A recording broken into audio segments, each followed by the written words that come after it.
Good evening and welcome to the Senior Synth stream. The name which was a joke in the beginning but turned out to be true. Today it's about Danish music, Danish Modular, and the Danish synth scene. Not everybody has turned up, so we hope it will be as planned, or we will improvise. We have tried that before. The guest today is Jens. Hi. Hi. And Andy. Hello, can you hear me okay? Yeah, your audio is good good now. It's working now. Good. Thanks. Good. Okay, Jens, let's hear a bit about you. Well, I guess I've been making electronic music since the mid-90s, and I used to have like a classic setup with a computer and drum machines, synthesizers. And then when I had for a long time, this idea that it could be interesting to start to have a small modular setup, just like the basic stuff, just for small experiments. And like with so many others, it started small and then grew. So I suppose I've been pretty much, my studio is right now pretty much just modular. I have a few compact synths, but otherwise, I do everything on the modular. And I guess that's a start. Yeah. Yeah, it's a black hole. Yeah. when you start with modular, it never Yeah. ends. It's just too much fun, I guess. It is. It is. Yeah. Andy, we know a lot about you. So short, can you say something? So Jens, who Yeah, Jens sure. knows who you are. Well, I mean, I started with getting modular stuff, and something about this small. Now has a bunch of different modules in it, but I got something slightly bigger than this, and I had a wave folder and one or two other things. That was how I got started. I'm going to use it as an effects system for all the other synthesizers and drum machines and samplers and all that crap that I have. And then I'm like, well, actually, I could probably make an actual synth voice out of this. I started adding this and a sequencer and all that. And pretty soon I had like multiple IntelliGel cases now full of stuff. So I don't have a wall of stuff like a lot of people do. I want to be mobile, so I have several cases that I can move around to do EMOMs and to do maybe go to a meet of some kind or go to a friend's house or whatever. So I have the equivalent of a giant wall of stuff, but broken up into like 4 or 5 different pieces of all different kinds of stuff. A lot of digital, a lot of weird stuff, a lot of control modules, as well as typical analog modules. So. Yeah. Andy, can you? You are on a laptop, I guess. Can you? Oh yeah. Yeah. Great. Now we can see more of you. Right down here. I had some problems with the video I just edited, but I will try to play it. But first, should I try to play it first, Jens, before you say a lot, which will be said? Yes, that's probably a good idea. Okay, I'll see if I can. So, Andy, you can ask something if you want to know something about Danish music while I find it. Oh, sure. Well, I saw the video he did a little bit intro to the Winter Ramsey show, and pretty much you have a pretty big setup there in your place, but people often stick to small setups, or is that just what they wanted to bring to the show? Well, for me, I have it's what appears to be a big setup is actually like 3 different small setups joined together. I have this kind of, if I can move around a little bit.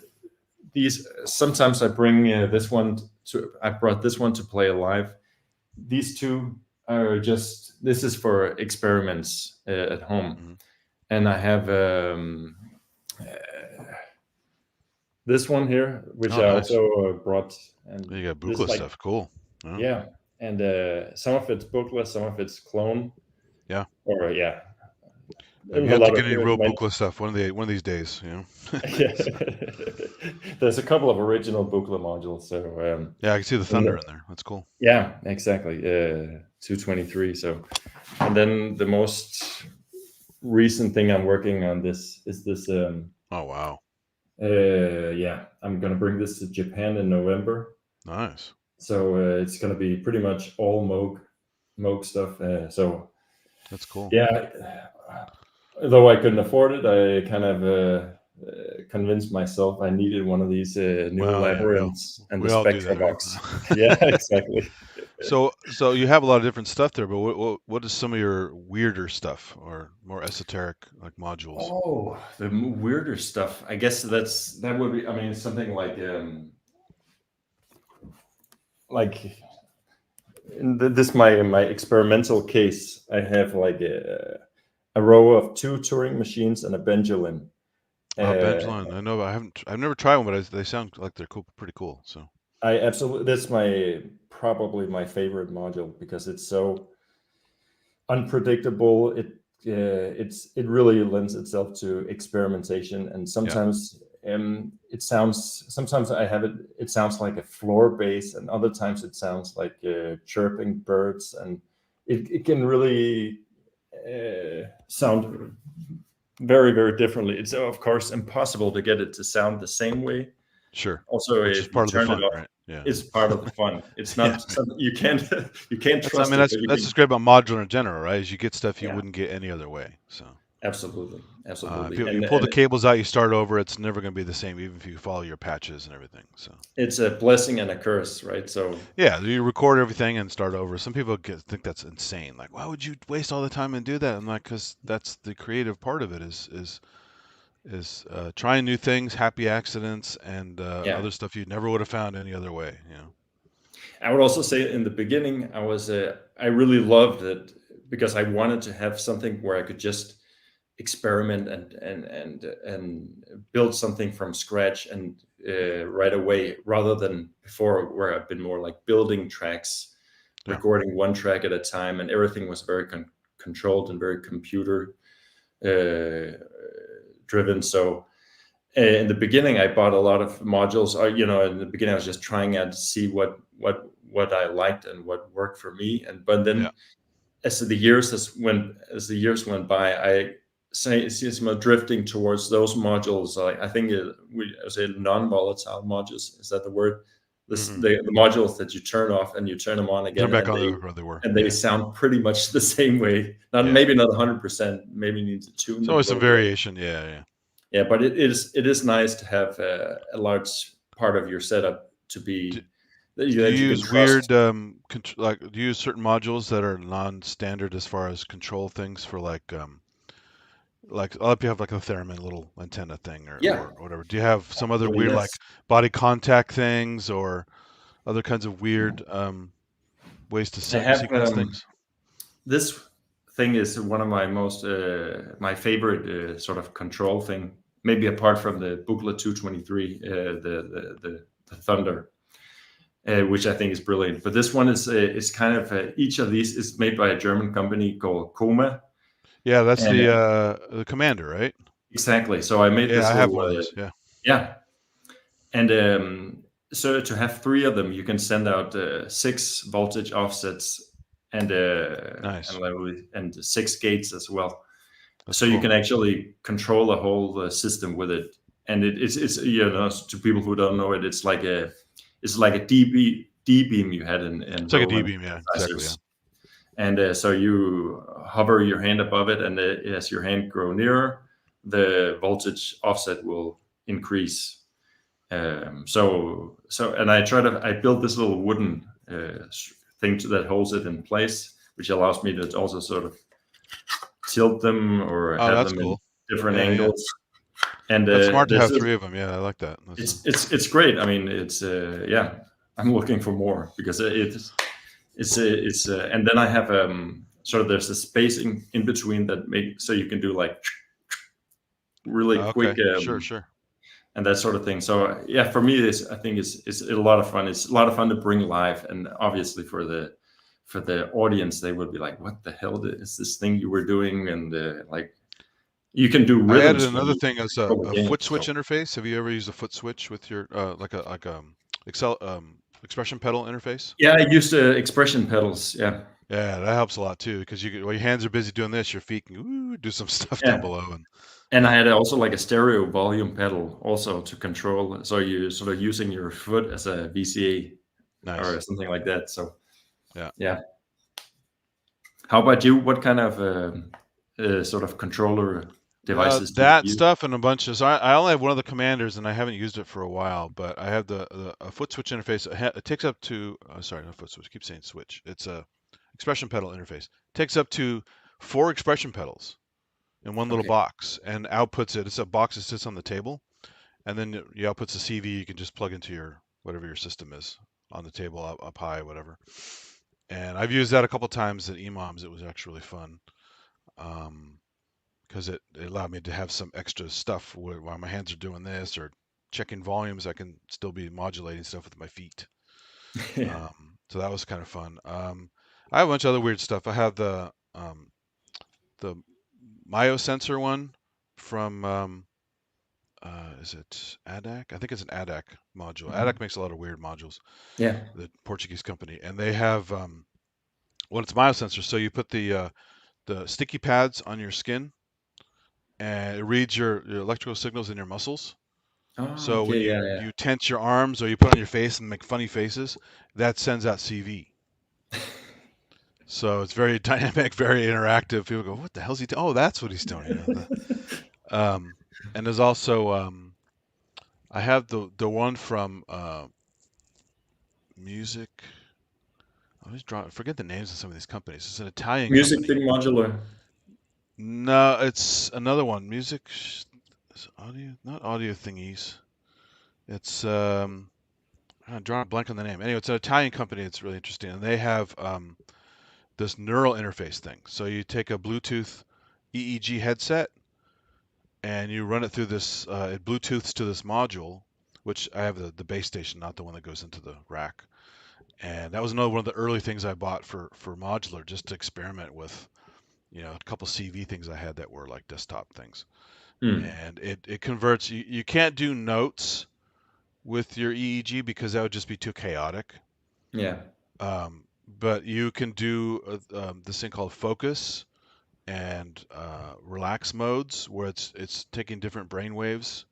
I think alpha's the relaxed, and I think theta was the focus. I can't remember exactly, but it reads those changes as you like look at something or kind of relax a little bit, and you get those modulations out of that. Hmm. So while you're performing, you could have it, the activity of your doing stuff is like focus, like focusing on something, and then you could drop off and kind of relax a little bit, and then you would get different modulation curves and stuff. So And that makes me think of that ADAC also made this one that sends out a gate or a clock from your that heart rate. based on your heart rate. Yeah, I was going to get that one, but I said maybe another time because it is a cool idea. And in fact, I was going to do my own because I have a stethoscope. And all Okay. you need is the audio out of the stethoscope, and I can convert that to CV with some other modules that I have. So Yeah, I guess a like, envelope generator same and basic that's idea, yeah. yeah. But I like how they think outside the box like that, weird stuff, like truly using parts of your body and your physiology to control the music, Yeah. you know, which is Yeah, fun. it's fun. I mean, I like the thought of having a concert where your heart rate is clocking. Yeah, That I mean that I think that I don't know how well it works. I mean, also when I listen to the heartbeat sound, it's like 2 taps, right? It's like exactly. with the valves open. Right. So I guess it would be make a weird clock if Well, I but wonder if it's just sensitive to pick up the main, um, the main one, the ventricle um, mm, part of the heart wave, because um, one is the first one is actually more powerful. yeah. So if Um, you use an envelope follower, you could set the threshold so it yeah, only adjust that. Yeah, yeah. I may have already built that in. I haven't seen the module in a long time. I don't know what kind of controls it has on it, but they may have added some kind of sensitivity thing already to that, so you don't have to add a bunch of other stuff to make that change. But yeah, that kind of weird stuff. I at some point I want to add some DMX stuff to it, some lighting kind of things, as CV to DMX. Yeah.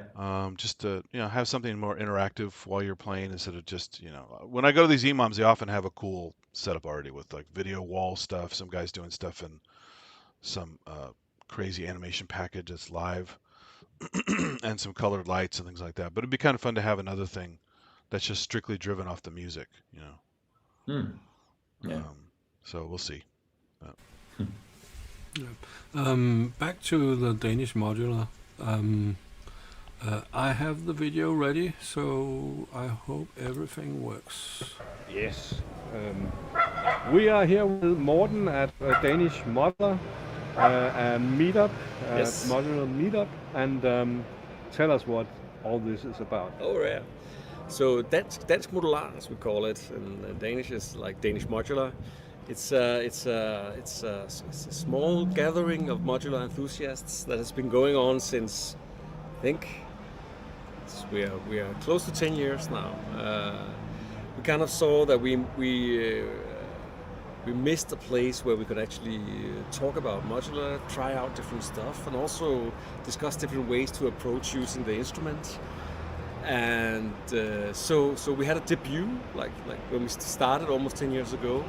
In Denmark, in Copenhagen, we have an electronic festival called Strøm that wanted to have some kind of session on modular synthesis. You don't have to look in the camera. Okay, I can look at you. Yeah. Cool. and that was where we started. And we figured out the name, me and the nice guy called Andreas. And it's just been growing since then. So we are meeting up once every month, every second month, Saturdays in the early afternoon. And then we bring gear. You're also welcome if you don't have any gear, if you're just curious. And then we put up our systems, or the transportable parts of our systems, and demonstrate and talk about the different ideas and how we put stuff together. And sometimes we have like musicians who have no prior experience, no prior experience with modular, and we give them the gateway drug into talking. Sometimes we have people who are really experienced in this stuff, and it's a great like different kinds. Also amateurs and professionals, and everybody's welcome. Yeah. And for many years we actually had this great collaboration with the Rytmisk Center, which is, I think it's a school that specializes in rhythmical music. But they have everything like voice training and piano, I think. Yeah. But there are some people here that are interested in electronic music and modular. So they're very kindly, they're hosting us. It's in the middle of the center of Copenhagen, so it's an easy place to reach. So that's cool. I see you have many people presenting their gear, and one of them was a well-known person, Konstantin. Yeah. So we have all kinds coming here, and also sometimes we've had presentations from local manufacturers of gear, designers of different stuff. So some of the Danish produced modules that you see, we've seen quite a few of them, like in beta stages and prototype stages, and they've been presented here. Actually, also one of the founding people in this group is Kim Bjørn, who's now writing books on electronic music instruments. I actually wrote him, but he wasn't available tonight. He's at NobCon. Yeah, exactly. He's really well traveled and really, but he's also, I think, one of the first books he made was about modular push, turn, tweak, I think it's called. Great book. And he's also been part of this modular. So what we also do is, apart from meeting here, we have an online community, a Discord, and we arrange concerts. So something that I feel we really lack in Denmark is kind of a scene for modular synthesis concerts. So we're trying to create opportunities for modular synthesists to get a stage and an audience. And we've collaboration with Louisiana. We've had created a modular festival. We've been playing at Vega, and we've arranged concerts at different places in primarily Copenhagen. We've also done a lot of, or quite a few streams. We were a part of the powwow community that I think it's cooling down, but where we made like live modular streams, which is, I mean, having the modular synthesizer is an incredibly complex instrument, but and it's very interesting to see how different people, different musicians, they approach playing live on an instrument like that. I think it's really cool, and we are trying to do that as much as possible. So yeah. Okay, thank you very much. No worries. Yeah, that was Morten from Danish Modular, or Dansk Modular, as they call themselves in Danish. Welcome, Emil. Thank you. Emil, you were at the event this afternoon and presented some of your gear. Yes, Yeah. it's true. I've been a couple of times. I always think it's very nice. Although I'm a bit outside of the field, as I think I get a little bit of imposter syndrome because I'm the definition of like I don't know, the modular answer to a bedroom guitarist. I don't really play live. I collect modules and I make music and I never put it anywhere. But I enjoy showing up to the meetups and showing people the systems that I built and whatnot. But yeah, I don't publish a lot of music and I don't play live, so it's always a very strange experience. Yeah, but I must say, when you presented your gear, wow! Thank you. It was really great, and It's here in the. It's a very small system. Oh, over there. It's in the background here. I thought we were maybe gonna do some sound samples, but it turns out I forgot the power supply for the rig at the meetup, so I was like It's running okay. around like, how did I? Yeah, so it doesn't play anything right now. I can try. I haven't rendered the video yet, but I can try to render the video with you and play a little of it later. Sure. So Yeah, I have a very different approach to a lot of the people there because I come from I think because of that, but I come from a rock band background, so I'm very much like drums, bass, chords, and melodic voice on top, intro, verse, chorus, verse, middle C section, all that stuff, doing very traditional music, and not as experimental as some people. But it's always very nice to see like people always like react in an interesting way when I show them my rig, because I do just like make songs, and people are like, oh, okay, you can also have the modular setup and make just like a pop song if you wanted to, or hip Yeah, it's hop, not just which bloops I and used to bleeps. do. Yeah. Yeah, exactly. Like you can do whatever you want. Actually, like I'm just building Yeah. basically a big groove box that does everything that I want to, from like composition to compression and mastering, and it like outputs an entire track once I've composed it. And I think that's very, very interesting without me turning on Ableton like I used to do. I saw a presentation also that you did at a meetup a while ago, and where you were sort of writing on the NerdSEQ and the NerdSEQ, yes. And it was like your fingers were like, and you were sort of making the music right on the spot. So I think you should really consider playing live, because it's something unique. I think I'm always like working towards like the idea that I could play live, and I would do it that way. I think I don't think I would, even though I'm using the NerdSEQ, which is like it can save an entire set and you can basically just play it back if you wanted to. I think I would do like an improvised set, because that's what I enjoy making it, and it is really, really fast once you're into it. I was demonstrating at the meetup today. Maybe we'll see it later. but I started like sequencing with the Launchpad, with one of the NerdSEQ expanders. You can sit and you can, as if you had an Ableton push thing, you can sit and you can cue all the little things that you pre-composed and live cue them and do all sorts of things. And I got it initially to be like, I thought it would be faster than me doing all the key combinations and whatnot. But when I actually got it, I found out like they're just like in my, like, I'm so connected to the NerdSEQ now that it's anything in between kind of just slows me down. It's literally just like I'm annoyed that I can't just do the whole shift up, down, page up, and all these things where it's just like it's completely wired in my brain.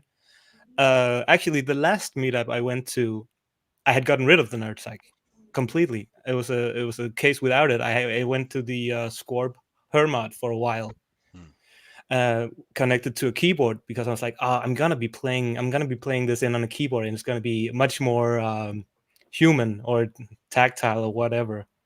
And it just turned out I wasn't making the music that I would like to make, actually, once I did that. So I'm back on the NerdSEQ now. It's really key to my understanding of modular. It's very different to other people's understanding of modular, maybe, but it's very like, that is modular for me. That is, I can do everything that I want to without thinking about it. I can route envelopes to any part of my system without moving a wire, and there's like, it's a modular mindset, but maybe not patching modular in the traditional way.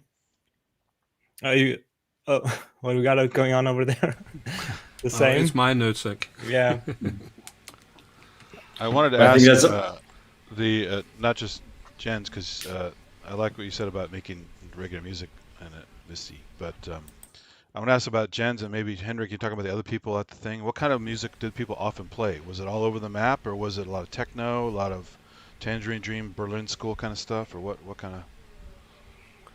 Yeah, I say there's a little bit of everything. We have two, at least, who are classical pianists and from the conservatory, and one of them, Ede, who's also one of the first members from Dansk Modular.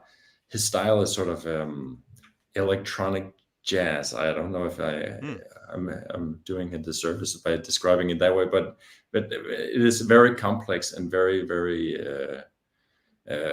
impressive what he can, and musically very interesting. He's sort of and then there's, like you say, Berlin School. It's I guess modular lends itself really well to that. You're sitting there bleeping with the sequencers do for sure, yeah. And then all of a sudden it sounds like a Tangerine Dream or something like that. And then there's a few techno people as well. So what you're listing there is, I think. There's also noise as well. Noise, I was gonna say, there's a big like noise, which it's just something I'm completely unfamiliar with. So it's pretty crazy when you see and hear it. Like it's really doing something that I've never seen before, and it's pretty crazy. That's cool. We had the today at the meetup, like instantly what you're being set up for. When the guy introduced his setup, and he was like, the most I can't remember his name. He's a very nice guy at the meetup, but he was like, the most important part of my rig is that I can manually adjust the clock with a slider. And it's like, okay, then I know it's gonna get wild because that's not something that you see in like a techno or even like any sort of like traditional musical structure thing. And he's like driving all the drum machines up into auditory oh wow.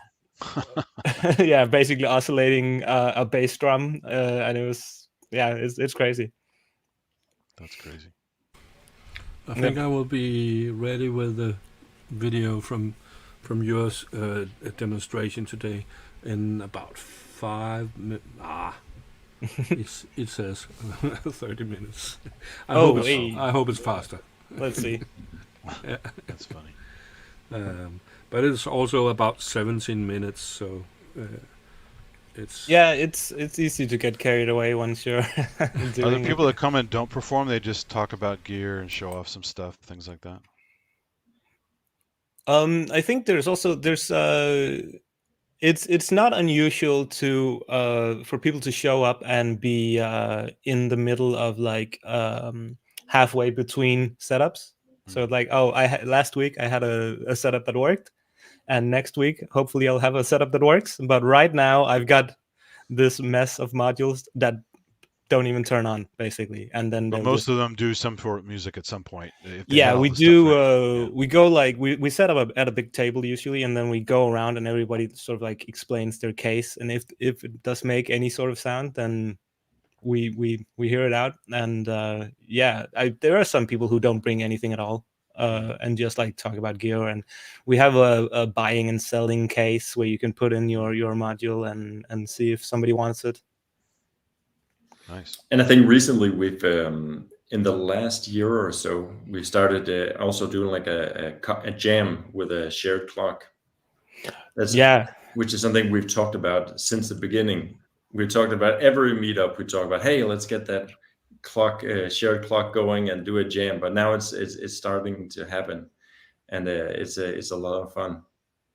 Yeah, it was really good that one time we did it. I was the one time that I was part of it as well. It was really interesting, and it's hard to keep. You have to keep your own contributions so minimal because there's 8 different cases. So it's like, for instance, like a case like mine is like I can't be doing drums and bass and pads and leads. I have to be doing a tiny little bit of something. Also, you lose track of who's doing what, and yes, sometimes you'll be exactly. like, you turn something down, it's like, oh, that was me doing that. Oh, I had no idea, you know. Or somebody like across the table hands you like just a patch cable, and you're like, oh, plug this into something. It's a modulation thing that I'm doing. I was like, oh, okay, I'll plug it into here, and so it goes wild, but you're not in control. It's a very interesting experience. I bet you could do something really cool if you laid down like just a few ground rules, because like the mode and key and mood things that you did at the Vega Live show. We saw the like cheat sheets for that, and that's a very interesting idea, I think. Because I think most people are able to work even without. That's also one of the things about Modular is that it's built around musical theory ideas, even if people aren't music theory trained, maybe. So they can set their quantizer or the sequencer to some sort of mode, even if they don't fully understand all of them, and we'll be able to like do something. Yeah, exactly. Yeah. What amount of people actually make their own modules and stuff, or modify things? That's a good question. I think most people have some sort of DIY. The people that show up at something like this is also, I think, they're a little like, it's the next step from just sitting at home, I think. Do you suspect it's a money-saving thing, or just because they like to tinker? Oh, I don't think it's a money-saving thing, but I don't know, I guess. Yeah. It's a little bit of both, I would say, both, yeah. Yes, I mean, it's like what sometimes described as the IKEA feeling, which is when you feel ownership over something. If you build it yourself, you're not as likely to throw it out. And it's the same. It's very satisfying building one of these. I mean, to me, it's a lot like the same great experience I had when I was a kid building these model airplanes, but with the difference that when you have this, when you spend half a day soldering, and then you turn it on and it actually works, it's like, it's a surprise every time, because I kind of ruined myself in high school putting stomp boxes together from books like Craig Anderton's books and things like that. Yeah, and same. Getting mixed results, and it did work, but I go, it didn't sound as good as that demo record did. And or sometimes it just didn't work at all, and I'm like, yeah, I forget it. I'm gonna just buy it from now on. I have a very vivid memory of like, as I said, I was in a rock band, and I was building. I was the bass player, and I was building a fuzz pedal, and I think I messed it up somehow, but in a way that made it way gnarlier than it was supposed to be. And I was like, oh, this is amazing. I don't know what I did, and I won't be able to replicate it in any way ever again. But I just had that one pedal, and it did that one thing that I needed it to do, which wasn't the thing that they advertised. So it can go like sort of like the happy accidents of I can see modular. You that. can, although in modular you don't find it as much. It either works or it Yeah. it doesn't. Ohm's law or whatever. Yeah. Something. Yeah, I get people who put like a Deckard's Dream together from scratch. It's like, Oh yeah, it's crazy. it's just too Yeah, much. my friend built one. Yeah, There's also it took him a long time. There's I think like Bifaco, very renowned for their like kits and how nice they are, and how like they're almost like half price of buying the real module. They have that new drone synthesizer, the Onori. Do you know what I'm talking about? And it's so like it looks so intimidating seeing it. And I just saw that like they're selling it as a kit, and I was like, "Ooh, I would like to try it, but it seems very daunting."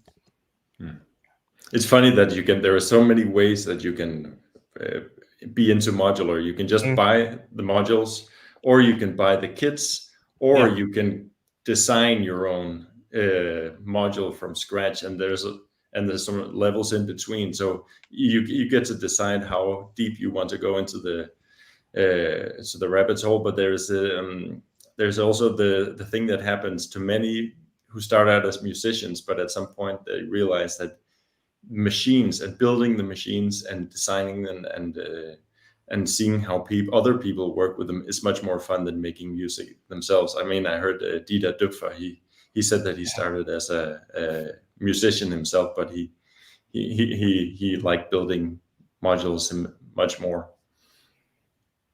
There's it's interesting because the guy that I actually went to the meetup with today is a former colleague of mine.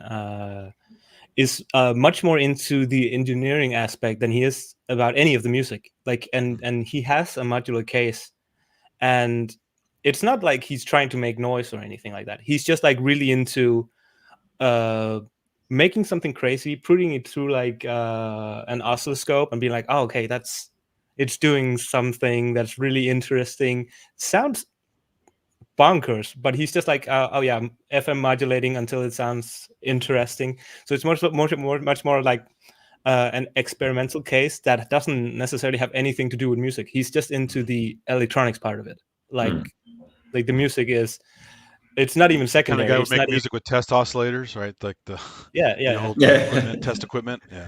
Yeah, like Heinbach. Yeah. And he builds modules and designs modules and stomp boxes and pedals and stuff, but doesn't make music at all. Wow. And he's just into the thing of it, like the experimentation of like electronics. Do you guys do soft modular, or do you do Max MSP, building your own stuff, or any kind of software stuff? I do a little bit of Max. I have a Steam Deck. Are you familiar with that? Oh yeah. And I run VCV Rack on it. So sometimes when I'm on the train, I'll be like sitting and putting together patches and stuff. I don't build modules for it, but I use my rack on iPad, which is like a subset of VCV Rack. It's pretty cool. Yeah. Exactly. It's cool. Really impressive that they can do it like in a way that actually works portably. It's incredibly portable. I mean, it's not as fun where you're trying to slide things around, and it's fiddly and it gets kind of busy sometimes, but it's a hell of a lot cheaper. Yeah, it doesn't hit the same thing at all. It's like it's just like a tiny little taste of crack at your dealer's house. Yeah. But the nice thing is you can run them through like an iPad. You can use some kind of host software. Yeah, you can do the whole effects and and you can use like the Mogerfoger soft pedals on iOS as effects. So you can have this huge, massive thing all on the iPad if you use certain tools.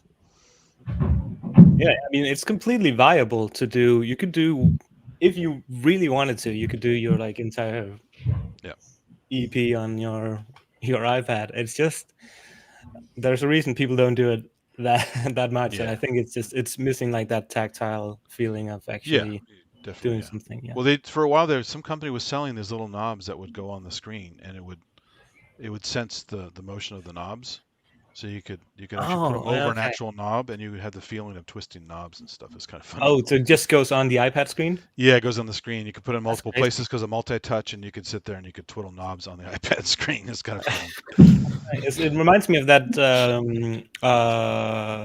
Who's making that? 4MS making that host machine for VCV rack, basically. Oh, I heard about That's that. a Eurorack module, but it's a computer running VCV rack in Eurorack format. Mhm. It's That's cool, yeah. I'm so curious if that, like, oh yeah, you are twisting real knobs, but you're like affecting the software. I wonder if it actually gives you the same feeling, or if it's kind of like it's not hitting quite right, even if all my modules are. Yeah, it wasn't a very digital. big thing, right? So No, the it's like graphics it's are just very a tiny tiny. thing. Yeah. It's So called the Meta module, something like that. But yeah, it's a very interesting concept, especially in like a case like mine, where it's like if I could program it for per song, per patch, 4MS. the 4MS Yeah. Meta module, right? Yeah. it's like the movie Brazil. You have to put a giant Fresnel lens in front of it so you can see what you're doing. Yeah. I found the video with you, Emil. It's about 20 minutes. Should I play it? We can do some of it. We can like I think we also had like a bit. There's some questions at the end, and I'm like Yeah. going a little bit too long at the end. But we can do maybe a little bit of it, and then we can cut away from it maybe. Yeah, okay. Sometimes I will cue you all in, and then you can wave if you have something to say. But most of the time I will play full screen. Okay. Okay. Alright, let's do something. Alright, so this is my groove box, a bit of a does everything machine. I set up this patch earlier that shows off most of what it can do. It's all centered around the NerdSEQ, which is a tracker, which is a topic that is a little too deep to get into now, but it's basically, if you know the arranger view of Ableton, it's kind of that, runs from top to bottom, has loads of different tracks. All the tracks can affect each other track, so like it doesn't, like even though one voice might be sequenced by this track, I can also just from that track put in notes for other tracks as well. It's an incredibly deep system. Yeah, and even though it looks like it might be this, it's actually also, this is an expander for it, this is an expander for it, this is an expander for it. All these is a NerdSEQ. all these faders are connected to the back via I2C from this expander, so all these can be mapped for every parameter in here as well. And there's basically now a programming language inside here that so you can do all sorts of like logical tests on the faders or any input. Let's say like if this is true, then do these things on the NerdSEQ, and you can do generative music or whatever you might need. For instance, right now I'm running a little sequence that goes up to this Ornaments and Crimes. It has 3 rings going into a reverb, and the pitches are selected randomly within a scale. So they're just making a chord every rotation of it, of the beat. And then I have my drum machine. It's a Modbat Trinity. It does kick, snare, and hi-hat. Just doing the kick for now.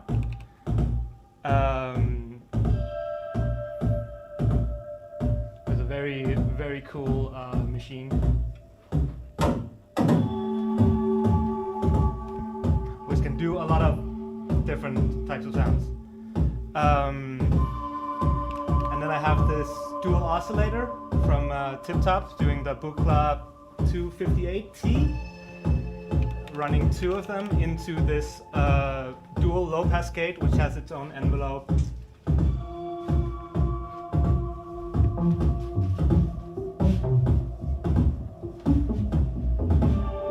It's quite interesting module as well because it's 2 low-pass gates with their own envelopes, and you can also CV open the gate as well.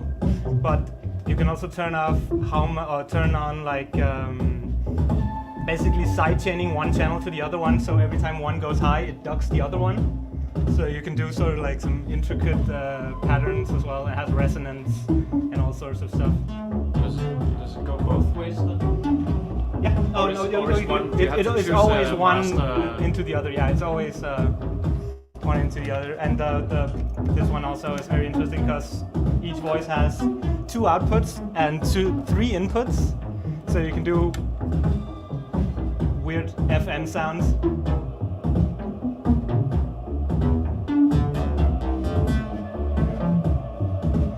Yeah. And then I'm using this Ornaments and Crimes it goes through the NerdSEQ so that I don't have to disconnect the Manisateur test, which I can sequence it through here. But I can also sequence it through the Ornament and Crime going into the NerdSEQ, sending the output over here.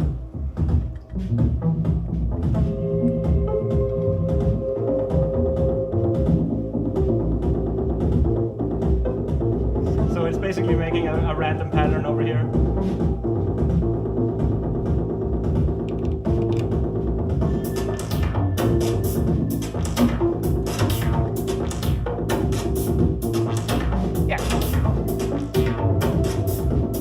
And since this one, this fader bank controls things up here, I have this one is wired to transpose the sequence up and down. So I can sort of jam within key over here. Because this one is going outside the sequence, it's not transposing this one right now. I don't have it set up to do that.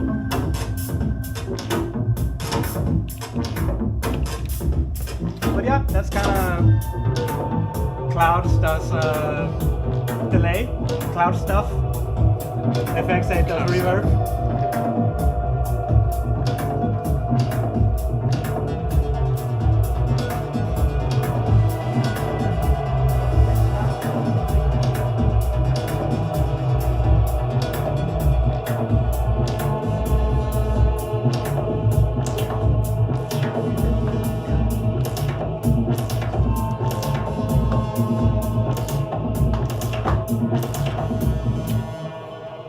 And the last thing that I was going to show is I have this launch pad, which if you might see there's some squares that are lit up. They're actually the same as is on here. Like if I scroll down, you'll see the display scroll down here. So much like I can basically trigger things. If I go into a pattern, you'll be able to see, oh, that's the note. And we can use this encoder here to change the actual note that's being played. How is the integration then? It's going through USB basically, and this is a USB interface. And then there's it's literally like natively integrated. Like he made it. The NerdSEQ. Yeah, with the NerdSEQ, exactly. Yeah. So the NerdSEQ is quite interesting. It's one guy doing it, and if you go on the forum and you're like, oh, I would really like. It would be cool if the NerdSEQ supported ART, the tip-top polyphonic cable. Then he's like, oh, okay, cool, I'll look into that. And then 2 weeks later, it does do that. and as far as I can tell, literally somebody said like, oh, it'd be cool if you could you just plug a launchpad into it? And then he's like, yeah, and it does. And it it reflects everything here. I can, so if I'm like playing the big pattern here, I can mute.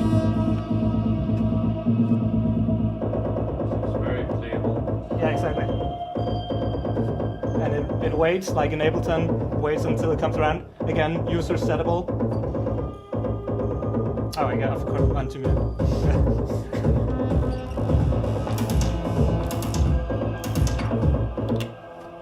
Yeah, and that's, I guess, my system.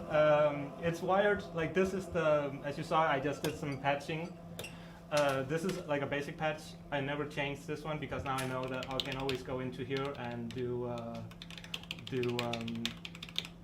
it always goes to the same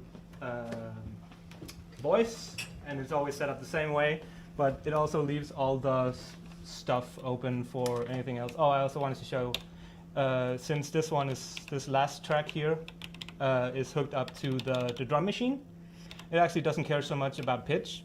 So there's also this like matrix here that's like its only trigger matrix. So I should probably do it on the top so you can see.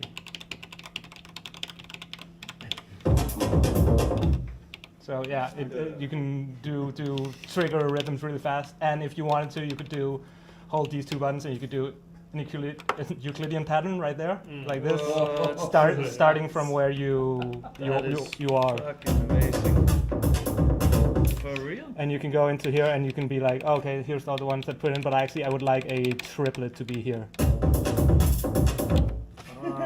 Motherfucker, now I get one of these. And one of the interesting That was things. the selling point. One of the interesting things as well is like the voices up here that run the rings. I basically, you see all the notes here. I'm at an F0, and I shift and up. I go past the octaves. If I go past all the numbers, I get into random. And if I press OK, you'll see here some random ranges. Way more than you need, but it's like so 10% of the lower range up to 50%, and you could define 15 different of them, and you can see that it goes from C1 to C5. It picks a note every time. So yeah, I can, instead of putting them in, I can just do this, and it picks a random one every time. It's very specific, actually. Yes, exactly. So the thing is, since I have 3 rings running through this thing up here, it's the one that goes like this. One is set to always run lower than the other ones, and then like a middle sequence, and then like a top note. So it's always making a nice chord. You don't get like 3 bottom notes. Yeah, exactly. Yeah. And if you look at this one, this is also a really nice ornament and prime firmware. You can see that all the parameters also internally modulating themselves inside the ornaments and crimes. I don't know if I think most of you are probably familiar with this, but this is running a firmware that has a lot of the mutable software in it. Which firmware is it? It is squares and circles. Squares and circles. But why does yours look I think it's the same. I'm just inside the rings. Oh yeah, it is. Nice. And it can do it, and it's running into this insane reverb. So the whole thing is doing 3 rings and a reverb coming out of one port. Only on this module. Is it mono or stereo? It can be whatever you want. You can route it to 4 voices if you wanted to. I really like a demo, Yeah. I can pause if you want to put in some comments. There's probably not a lot more going on. I think I'm just like I think that's basically the end. You're cutting up a little bit. Now it sounds better. Yeah, okay. I think I'm basically done with the demonstration at this point. And then there's a little like people have some individual questions about the individual modules, it's and the I go best into NerdSEQ it. demo I've ever seen. So yeah, I think you just sold another one. Yeah, well, thank you. Because I thought it was just a tracker. I didn't know you could do all that stuff with it. Yeah. No, the thing is, it's really interesting because it is a tracker, but with the expanders, it gets 16 extra CVs out beyond the 6 tracks. Wow. And those can be envelopes, and they can be LFOs, and they can be That's insane. a steady CV if you want. And then the next expander over is 16 extra trigger outs. So now you can trigger everything else. And then one next expander is USB in and out, and MIDI in and out, and I2C in and out. So basically I have the Sweet 16 fader bank, which as I mentioned, it's routed to the back of the NerdSEQ and can control every parameter on the NerdSEQ without even being connected by a cable. So it can do a lot of stuff. It can do a crazy amount of stuff, and I don't even have all the expanders. So I like the launchpad thing too. The Travarsi uses the 512 vector sequencer a lot, and they have the launchpad support for a long time. It really adds a lot to the control of the sequencer. It was the thing that I mentioned a little while ago that I got it because when you look at it, it seems like it should be easier. But when you saw me program those drum rhythms, like it goes so fast. If I were to even punch them in on the grid, I think it would be slower. Like my mind would be like, oh, is this 4 down and 1 down? Because I'm so used to doing it one way. that I don't think it's actually it does make it more performative, but in actual play, I think it's slowing me down a little bit. Wow. Yeah, once you get your head Um, wrapped around something, it's best to do it the way you like it. So yeah, and I found it actually more useful to have a key step connected to it, because then I would go into a track and I could play notes, and that's much more intuitive to me. yeah. I can do some chords really fast. And the thing is, you can do a chord, and then you can have the NerdSEQ automatically split it up across the 6 tracks however you want, and all that stuff. Wow. Yeah, it's yeah, again, like it's the thing that like defines my like relationship with the modular. Like once I take the NerdSEQ away, it's my approach is completely different, and it ends up being a completely different thing. So yeah, I highly recommend it, but just know that it's its own thing, kind of. Yeah. So you didn't really Like get along with the pyramid? You didn't think that was so good? oh, it was the Hermod. I had the Hermod. Oh, Hermod. All right, okay. I thought you said pyramid, sorry. I can't actually remember. There was a lot of things where I was really frustrated with the way that it did things. There was a lot of things where I couldn't understand. It had some crazy limitations that I can't even remember now. It was just I just remember it was driving me nuts. That it's like, oh, it would be so easy if they did just this thing. And I think it had to do with the I don't know if you've used one, but No, I know about them, but I've never touched one. So each track could have these effects of like randomization per track, and on like the surface it seems really cool, but then when you start using it, it's like, let's say you wanted a track, a hi-hat track, to ratchet, but I don't want it to ratchet all the time. And that's kind of the thing that I was doing. Like I wanted to ratchet on this step, or I wanted to have 50% probability to ratchet here. I don't want it to, when I turn it on, this track is always ratcheting 3 times every time it generates a trigger. And I was like, why? They have the probability, and they have the ratchet, and they have the steps, but they're not there. You have to do them all like they're not interacting in the way that I want. Where with the NerdSEQ, you can literally go into each step and say, I only want this specific thing to happen right here and never That's again. Or yeah. And also like this aspect of cascading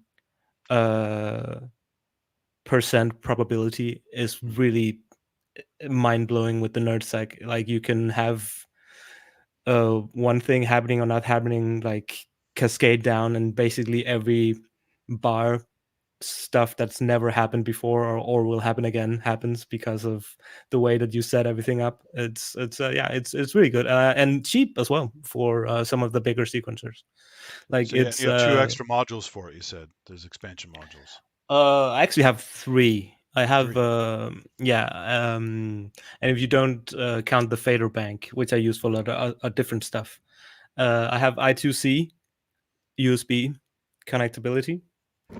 So I2C is basically like a sort of a MIDI thing where you can send all this data through a single cable, and then I have extra CV outs and extra trigger outs, and that's it.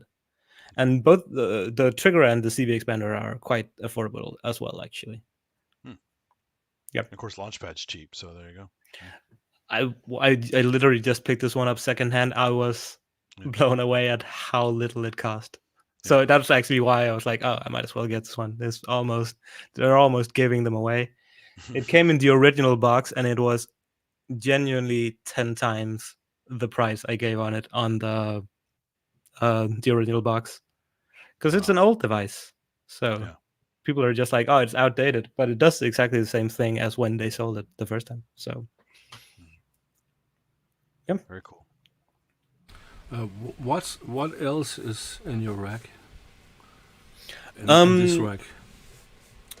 This one right here behind me. Maybe I can pull it up in a way that makes sense. Let's see.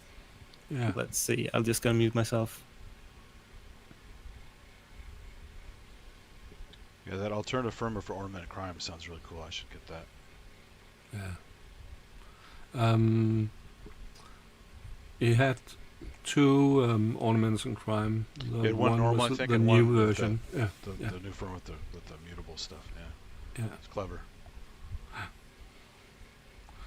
I have one. I need the new one too.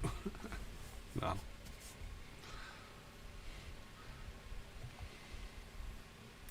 Jens, I muted you before because of some noise in the background. Okay. So It's probably my son in the other room. yeah. He was singing earlier. Yeah, he loves music. Yeah, it would be nice if he was singing now. We need some pause. I'll ask him to come in and sing us a Henrik, song. you know you're supposed to sing a Danish song every time it gets slow. So.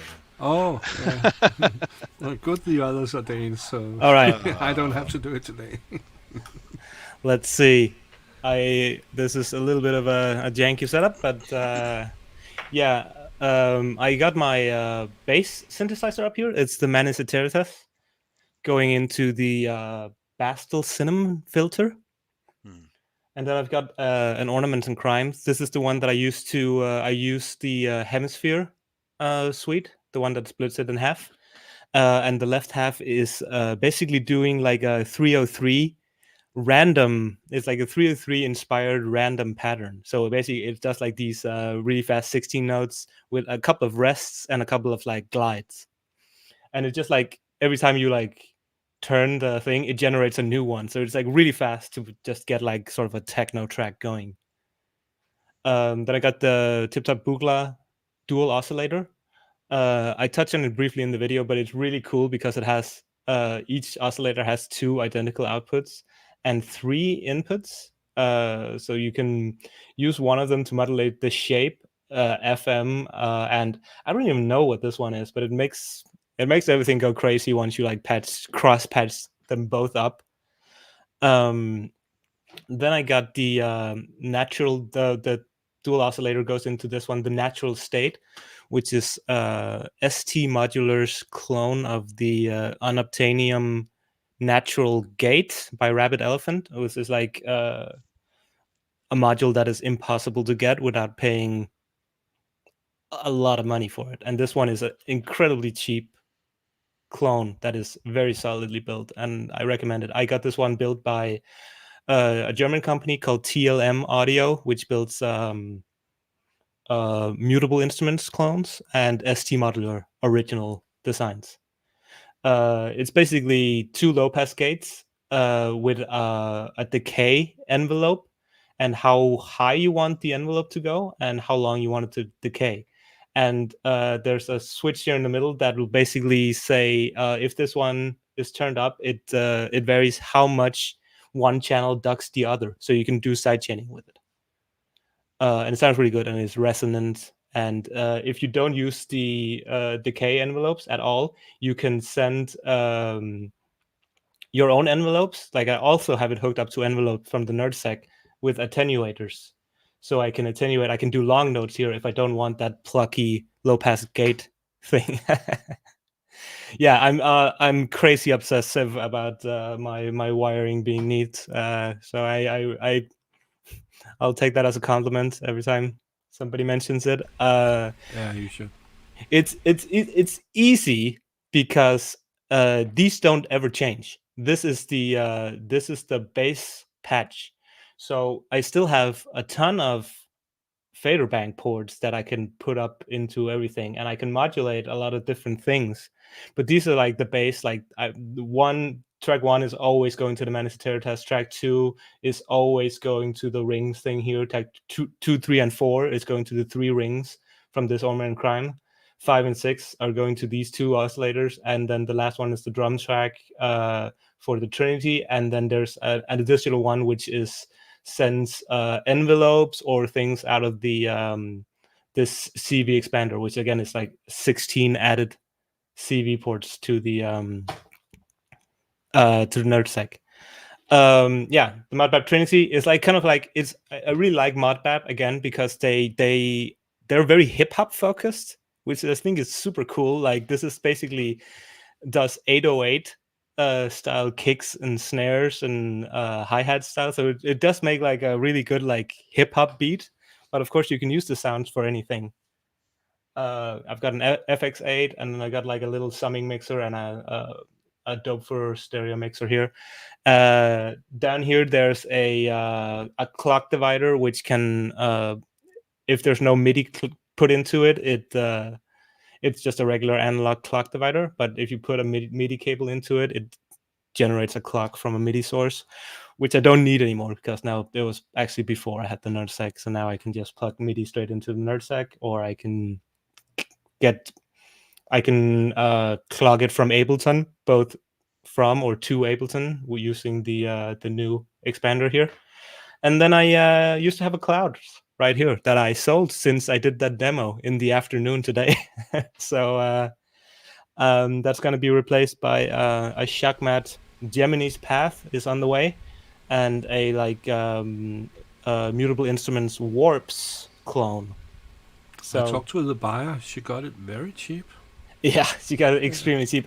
I've always been like, because I had 2 modules on the way, and I've always been like, oh, if I have to take it out of the case and put it in a drawer or next to the case, forget about it. I just want it gone. I don't even want to look at it. I don't want to think about it. It needs to get out of there. So yeah, I sold it incredibly cheap, and it was her first module ever, and I think it's a good one. Yeah, Clouds is good. Yeah, it's can't really go wrong. She needs to get her rings, and then she could have a YouTube channel, and you know. We have to get you on again.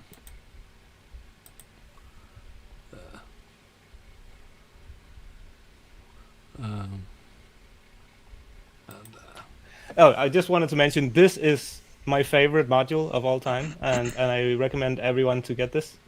The Sweet 16, which is like 16 attenuators, basically. You can plug a CV value into one of them and take it out, and then attenuate it here. But you can, since it's modular, you can also just do that with audio, and then it's a mixer. Except it doesn't really mix; it still comes out individually. Or you can send a steady value, or with the NerdSEQ, because you can, the NerdSEQ can see where the faders are at any time. You can basically make a step sequencer out of it as well. It can do so many things, and I highly recommend it. It's cheap as well. Oh yeah, one of the faculty at Stanford Karma had that in his rig. It's pretty cool. Yeah, it's really underrated, and it's it's literally like, when you see me sit and jam, I'm turning up and down every individual voice here, and it's just like, that's my performance thing. Yeah, I'll try to turn my camera around without embarrassing myself too much. Let's see. Yeah, you did a good job selling the NerdSEQ, because I just thought it was just another tracker, and not a super tracker fan. They're cool, but they're not really my speed. So, but you showed so much more with that thing. So.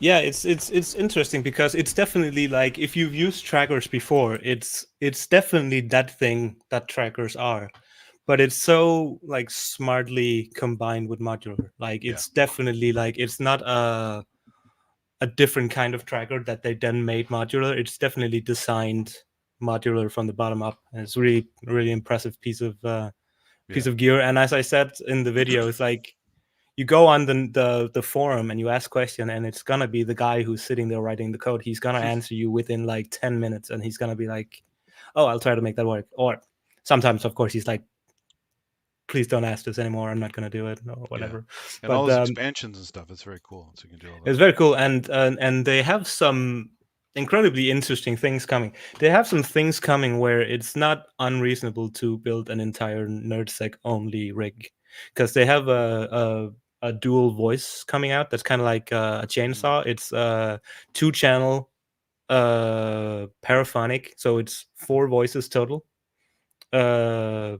Oscillator module coming out. It's kind of like a chainsaw that is all like integrated into the NerdSEQ, so you don't need to again connect through the back and all that stuff. So yeah, it's pretty exciting. I don't know if I'll take it over any of the ones that I have, but it's definitely intriguing, especially if the price is as low as some of the other ones. It's at this price point where you might as well buy it. That's the big problem for me.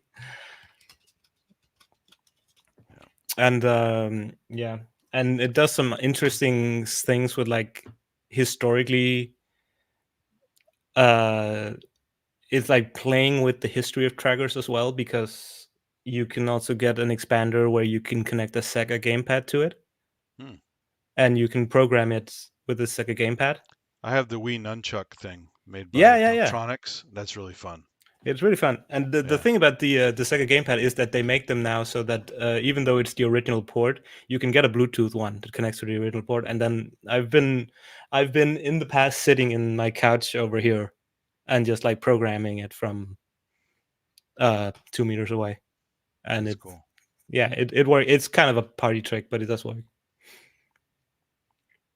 Yeah, but highly recommend it. It's a great piece of kit. Yeah, and you're smart too to pre-patch things and leave them, because I'm always starting totally from scratch every time. So That's an enormous point that I make every time people come and visit my office. I don't have that many rooms, so it's my living space. But basically, I'm sitting at my work desk now, and if I'm sitting here and I'm working, like time to beat T2B is like 20 seconds. I can go over here. It's already, the basics are already pre-patched, and I can start composing. I don't have to be like, oh, go into the voice, go into the filter, go into the output. All the basics are already set up. So the first thing, I turn it on, and then I start thinking about notes, harmony, chords, all that. I enjoy the process of manually patching it, because it keeps you work on signal flow, and it keeps you remembering how things work. But it does eat up time. So I find that if I do that more often than not, either I kind of lose steam, like I'm like, I had like an idea, and in the patching it up, I'm like, screw this. If I have an idea like that, I go to Groupbox. I'd never go to exactly. But this is a Groupbox. It's no. If you keep it that way, exactly. I came from the world of like I had the Digitone, Digitact, Octatrack type Groovebox setup, and that's kind of what I wanted to make, but with the possibility of switching out voices and stuff like that. And that's pretty much exactly what I have now. Just it goes very fast, and it's like completely customized to what I want.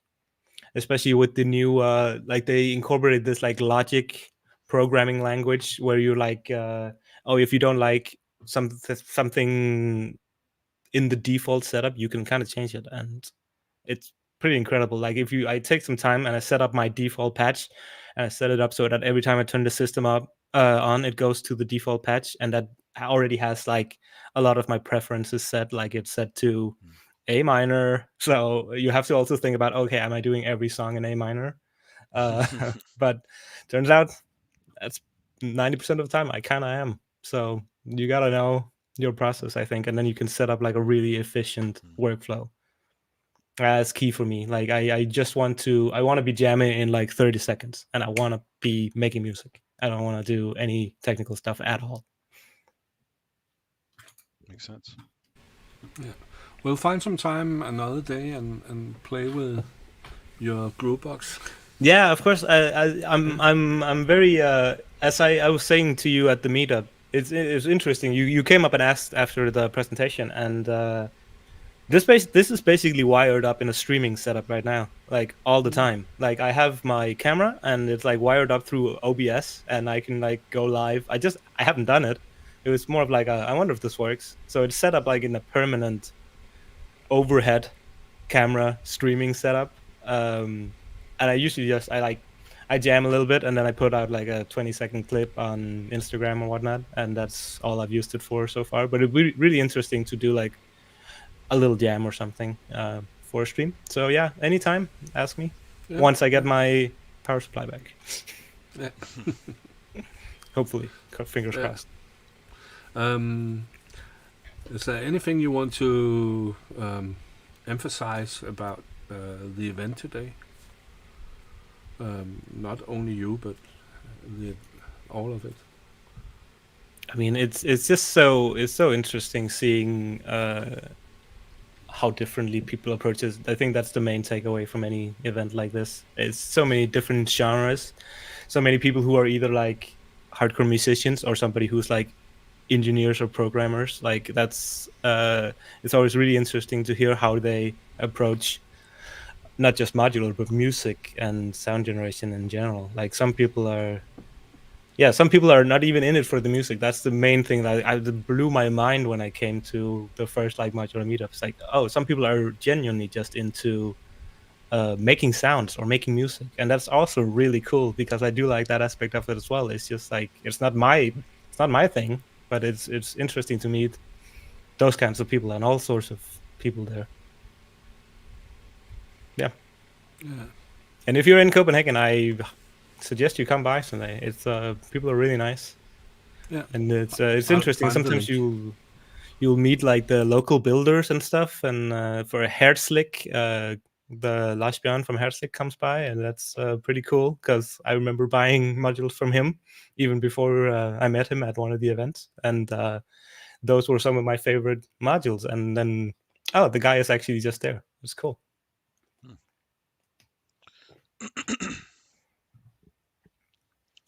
Do you guys go to Super Booth at all? It's a little far for me. Yeah. I don't have the capabilities to travel for my work. I have to stay on point, unfortunately. Yeah, I was there 4 times, I think. Oh, nice. I played at the last Super Booth. Oh. But just at one of the small stands. Yeah. Is your set online? No. No. Did you record? Unfortunately. Oh, I didn't. Oh. Unfortunately. So, but it's a lot of fun. Super Booth. It looks really cool. I was trying to, because I work for Gramix, the rights management agency in Denmark, the global the national monopoly rights management thing. It's a music business thing, and I was trying to if I can swing it so that they somehow send me on a business trip there, I would definitely try and do that. But it's not quite worked out. Like it's having a hard time arguing why I should be there. But maybe one day it'll work out.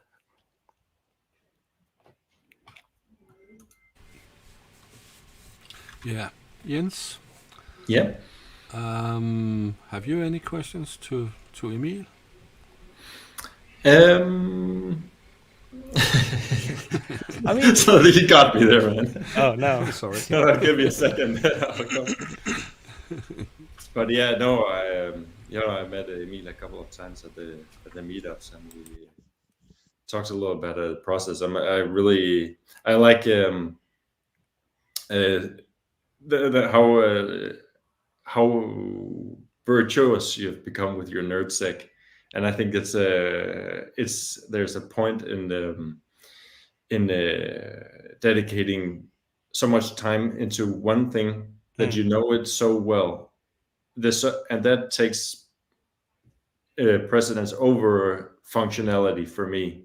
Yeah, I have absolutely. certain modules that I know that newer versions has come about, or other modules that has more functions and so on. But I know this, and my muscle memory knows it. Exactly. So I think that's very important, and it's just, because one tends to always be looking for that new great new module that can do something new and fantastic. So yeah, that's a bit of a pitfall, but yeah. Yeah, thank you. I do appreciate. I do approach it from like I used to be or I still am an instrumentalist, and I do play lots of different instruments, and I come to the sequencer the same way. Like it needs to be fast. I have an idea in my head. I need to be able to put it out really fast. So I'm also like practicing. Like it's not just like I feel like all the modules around the NerdSEQ can change, but if I'm practicing the NerdSEQ and putting down melodies and rhythms and stuff, like that will transfer over to any module that I will then get that is sequenced by the NerdSEQ. So I think it makes sense to especially practice your sequencer, like the way you interact with the machine. More, yeah, and it's an interesting idea to approach it as an instrument in that way. Like you need to be able to do your scales, so to speak. Yeah, or I agree. whatever the equivalent is. Yeah. But I would say also to your point about like you want to be able to get right to it, no delay. But there's also in the other end of that truth, I would say there's also something very creative in having to start from scratch and Yes. having to build sort of your instrument each time you Absolutely. set up. So I'm pretty much there with you. I like to have it can be a bit of a sort of an obstacle that if you need to spend some time setting up. But I think, sometimes I also find that it can be very creative having. sometimes that obstacle is the thing that you're after, right? Because Yeah. you're like, oh, I didn't think to patch it this way before, and now I'm doing something I've never done before. Where it's like I just found it to be a frustration for me because I had an idea of what I wanted to do when I sat down, and I don't want to be like, oh, I have to do, because I guess the bottom line is I would patch it this way anyway, probably 90% of the time. And if I don't want to, I can still patch it differently. It just takes a little more time and effort. That's Before you why settled also on NerdSEQ, did you have experience with something like a Depth for Dark Time, old school with just the knobs where you tune individual notes? Or Yeah, that isn't so immediate. It's not really very immediate, but that's kind of the old-fashioned way of doing it. Well, the only thing I'm actually trying to think. I was on the not the dark time, but I was on the DFAM for a long time. But they were sitting and doing each little note there, and then with the DFAM I was frustrated by the 8-step length of the sequence, because I was like, oh, but I wanted to build, and I wanted to, I wanted you buy to drop the beat at some point or whatever. Yeah, exactly. And it's like, oh, you have to do that, but you have to do it manually. I have to do it on 6 modules at the same time, and I was like, oh, I can't create that big moment and then, like, for instance, like pull down to nothing, like with that mechanical precision, like when you're making like Berlin style techno. It's that makes it really hard, for instance, to affect all those modules at the same time. I think where like here you can be like, you can be one bar ahead of the sequence and you'll be like, I'm setting up a big moment, and then it rolls around and it comes down to it. That's very satisfying for me. I think definitely, like if you're a Berlin techno producer, you would be somewhat frustrated with the DFAM.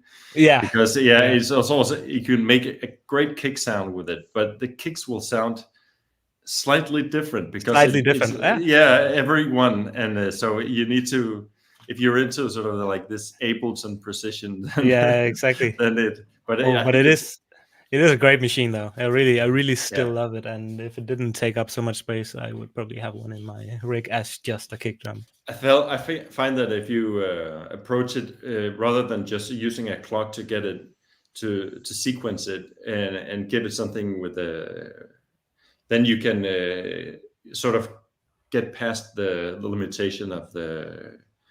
Just like trigger it as a voice. Yeah, so so you have like something a little bit more, some kind of a rhythmical pattern. But of course, if you want every step to be a note, then then of course everything will be polymetric, and that would be frustrating. But I think Mother 32 you can drive with the keyboard, but it's been a while since I tried. Have you guys done that, where you can step by step with the keyboard? I think you definitely can. And then it makes it a little bit easier to set up at least. But yeah, DFAM you have to manually tweak the shit out of it. So yeah, the Mother 32 has a MIDI input. That's true. Yeah, it's so crazy you can cheat with a keyboard to get the notes you want. Yeah, and transpose the sequences and stuff. Yeah. But other than that, like, I think I jumped into like being fully digital fairly early on, with the the modular, at least. Like I said, I came from the Electron sequencer. I've been using the Octatrack for many years, like almost a decade, I think. The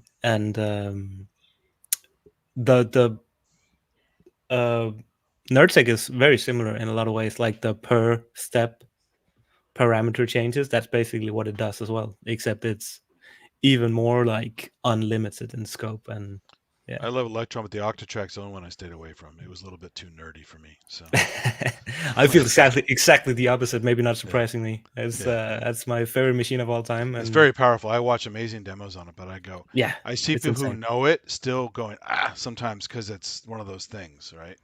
The first proper setup I built was NerdSEQ. I got the 16 trigger outs, and then I got the Rossum assimilator, which is an 8-track sampler. Mm-hmm. And that's in my mind. I was like, I'm building my own Octatrack. Yeah, and it's it great wasn't software, actually yeah. that far off. Actually, my favorite Rossum is Panharmonium. Have you used that one? No, but it looks amazing. It's great. It looks really good. It's nuts. Yeah, I love it.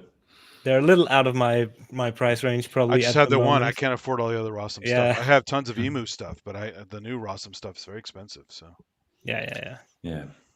I wish for the Panharmonium, since synthesizes all the incoming sound, I wish they would add a noise to that. They have different waveforms, but since when you're synthesizing sound, noise is one of the most fundamental building blocks, and so much sound would be I think if they would add a noise to the waveforms available, or somehow integrate it into it, so that it could also, so it would listen to this incoming sound and recognize noise when that component is there.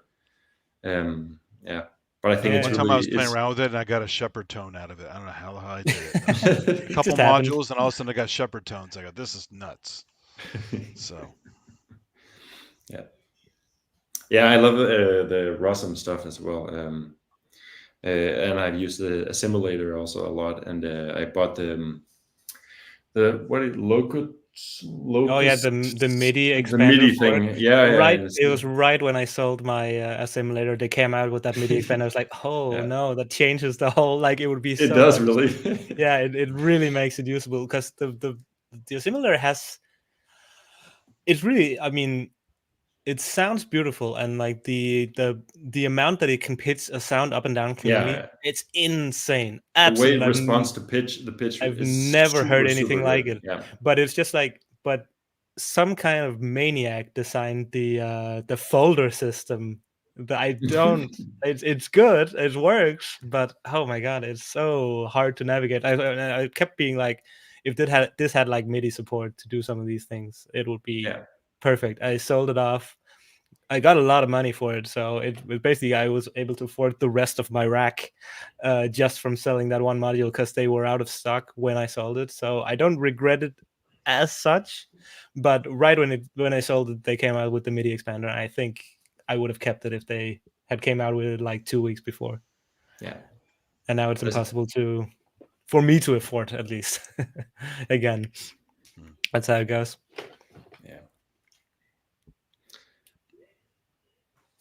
By the way, is that Canon's film shirt? Gotta love Canon. Yeah, it is actually. It's really interesting at the meetup. Have you seen that documentary about the guys? Electric Boogaloo, I think it's called. I didn't actually. I have it downstairs. It's queued up for a movie night. So great. It's interesting. There must be some sort of crossover, because I got 2 similar comments about it at the meetup today. Yeah. There must be some sort of modular. Golden Globus were just the ultimate cheese merchants. It was great. Golden and Globus, yeah, right. That's you couldn't make that stuff up.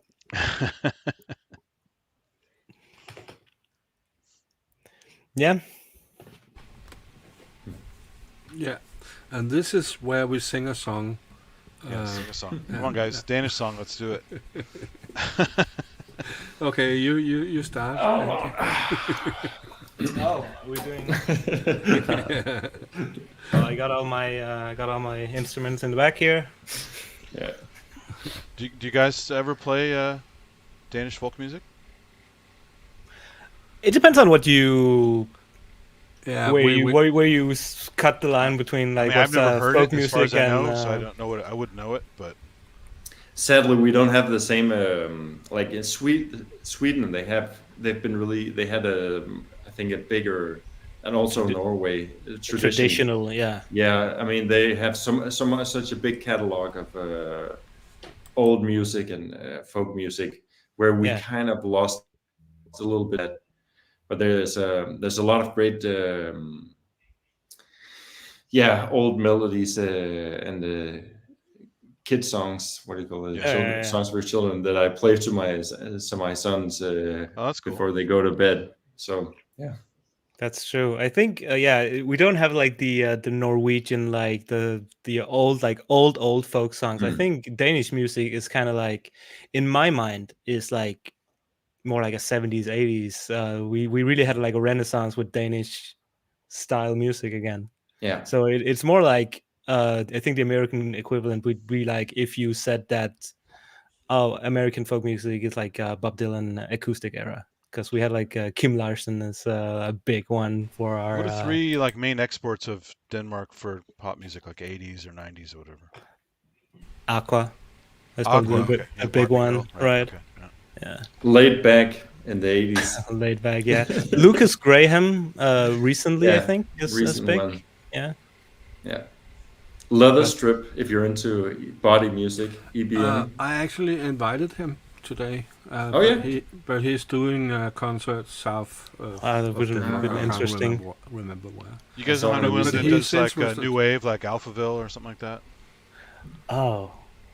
No, it's not so big. Sweden was very big on like the new wave thing, I think. Yeah. We do And have Denmark, a we lot didn't. And, we do have a lot of EBM.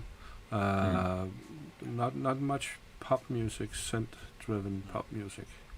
There's a big metal scene if you're into metal, I think. Hardcore stuff. But Well, that's kind of a Scandinavian requirement, right? Some kind of metal, hard metal. absolutely. Yeah. Because I'm actually black part metal Norwegian, scene. so yeah.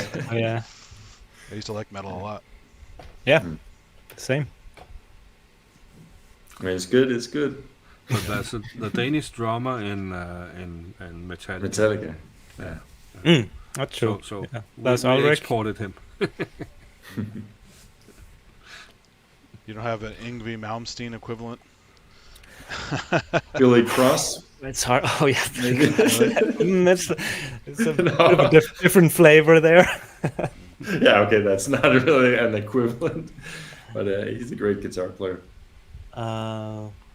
Yeah, what's the like a big like instrumentalist? It's hard to say actually. Victor Boe, Yeah, Victor Boe. Yeah. piano guy. Cornell, maybe. I think he's probably, is he Danish? Isn't he? Maybe Victor not. Boe? Oh, who? No, Cornell. No, I don't think so. I don't think he is. Maybe I'm wrong. Yeah. And then It's a we good have Carl scientist. Wasn't Nielsen. Niels Bohr Danish? Yes. Boe. Well, it's debatable, I think. Oh, really? There's Carl Nielsen. He inspired. His music inspired the music in Star Wars.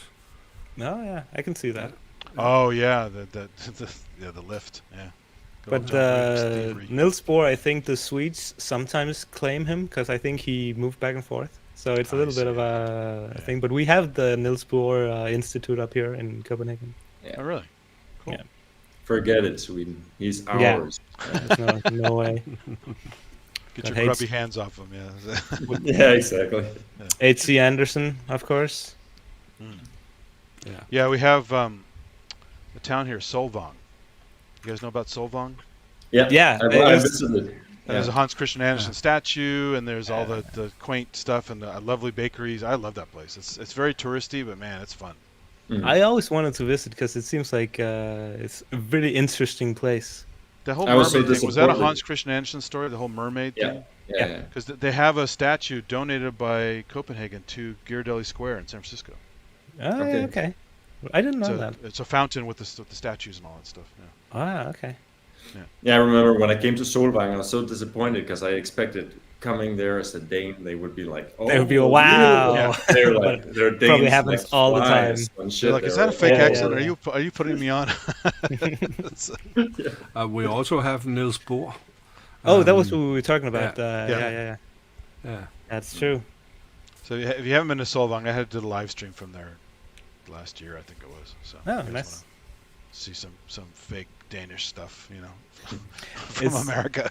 Probably, like ever so slightly off pastries, and it's like not quite Although right. the toy I store was imagine. fun because it did have some really unusual imported toys I've never Yeah. seen before. Oh, okay. So that was kind of cool. Not all Lego stuff. No, it was some brands I never heard of before, and I talked to the shop owner. I was like kind of nerding out a little bit on it just because I'm like, it was something different, right? Yeah. She's like, "Oh, you're very interested in this. I've never seen this stuff before. You know, So I'm not a kid, but might as well be a kid at this point." So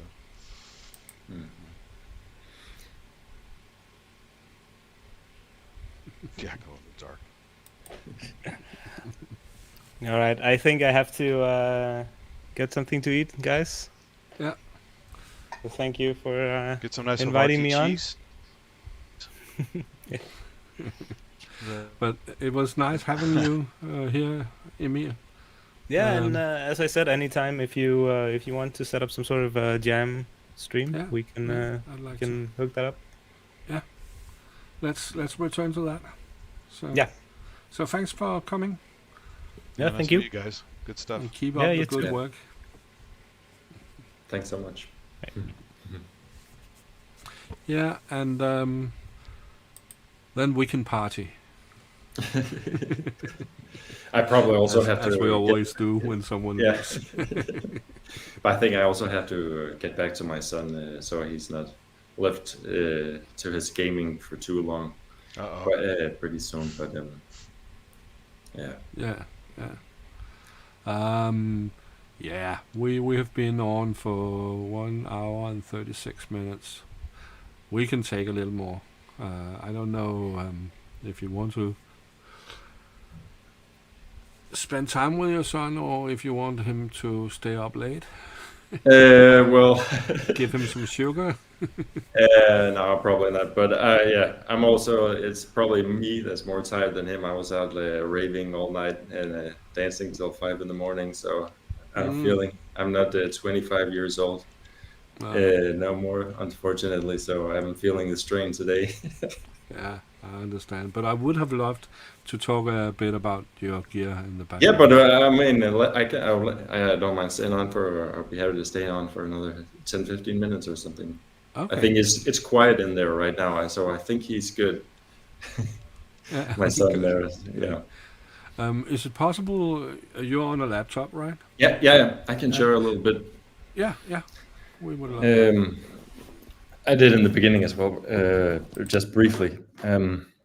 See, so this is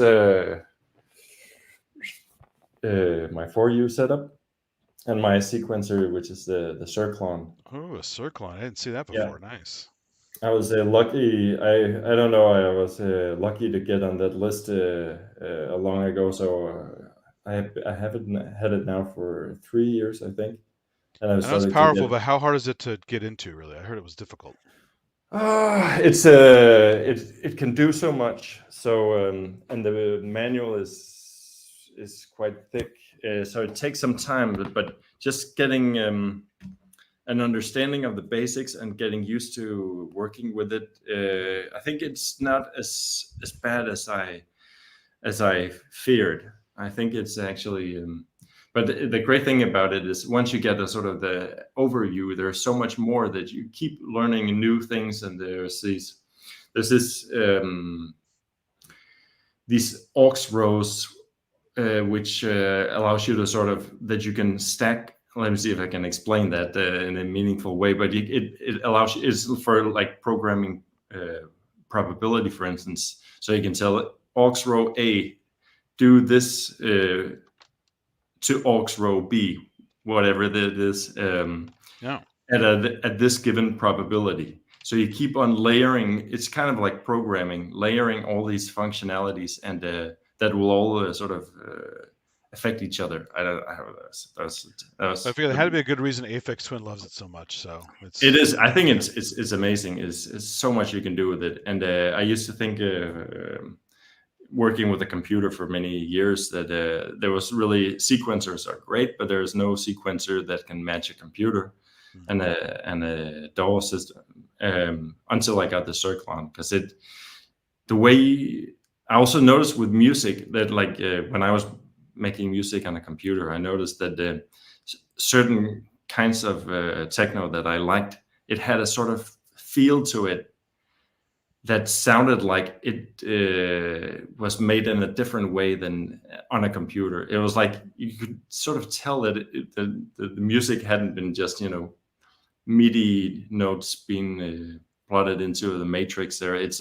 And I think I understand that now when I'm using the sequencer as my main thing to control everything. That there's the way you use it and the way you program it makes the music feel a little bit different. It's hard to. Is it all MIDI, or does it have MIDI CV gate, all that stuff on it? It's pretty much all MIDI, but then it has a breakout box that can send and a good friend of mine who actually Sasha Haber from a company Northern Light Modular, who does some really great 4U modules. Actually, he sells his products also to Richard Devine and FX Twin and Chemical Brothers. He did like this great little breakout box for the Cirklon, so I have like a 16 CV channels that I can route out to the booklet. That's cool. And it can send gates, it can send envelopes. So yeah, it's and I can use it to. I think I'm not sure of the limitation, but I think it's something like 64 instruments I can control with MIDI at once. So yeah, it really smokes. That's crazy. Takes full advantage of MIDI. And anything you can do with MIDI, you can do with this and more. So yeah, I think it's amazing. It's also I have the feeling I'm playing it rather than programming it. Also because you can play with it live. There's lots of brilliant little features where you can assign a functionality to one of the knobs that you can learn, or you can have like an alternative sequence to your main sequence that you can just have introduced by pressing a button, and it will swap sequences and that sort of thing. So there's a lot of things you can do in a live situation with it. Because it's MIDI, do you have some kind of velocity functionality on it?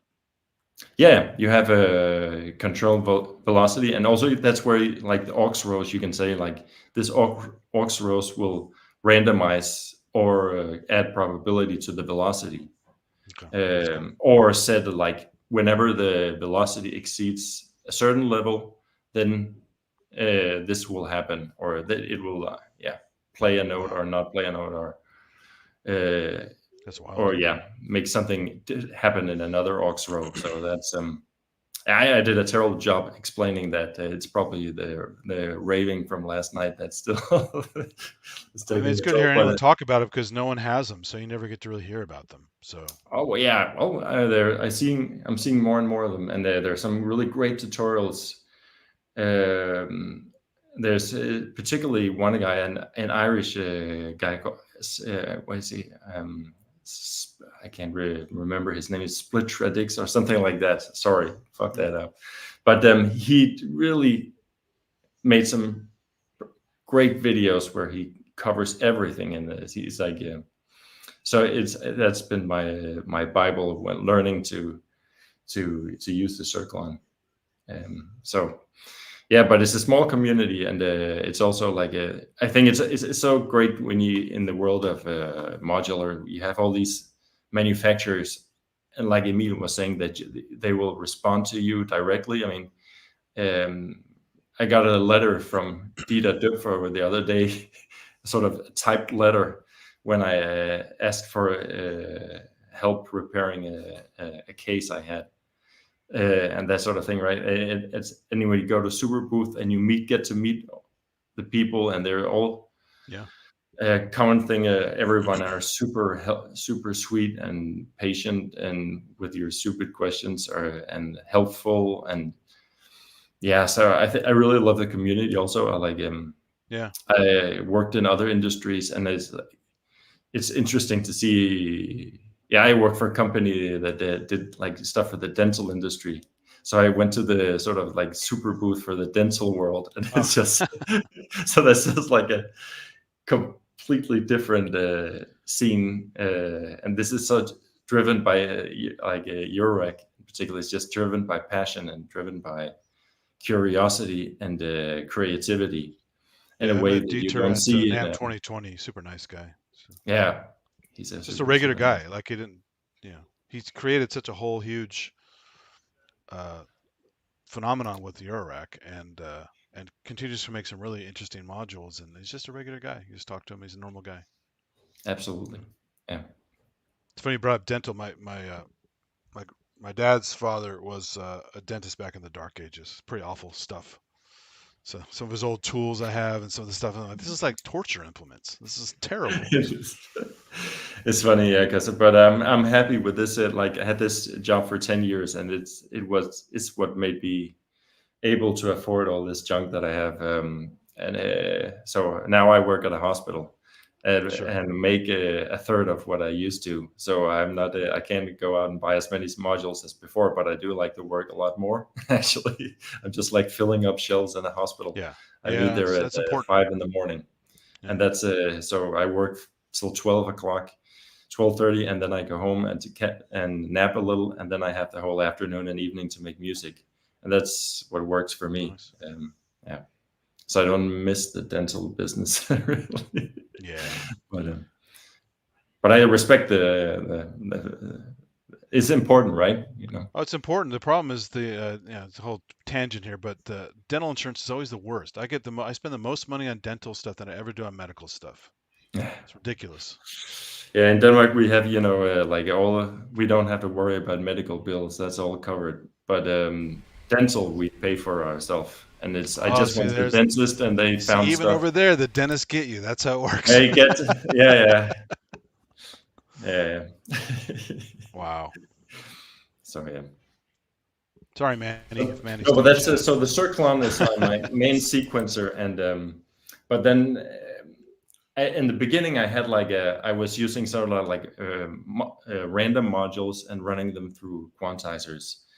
And after then I got, over the years, I wanted to have more and more control. So, and that getting a Cirklon, you have super control over everything. You can program it to be very generative,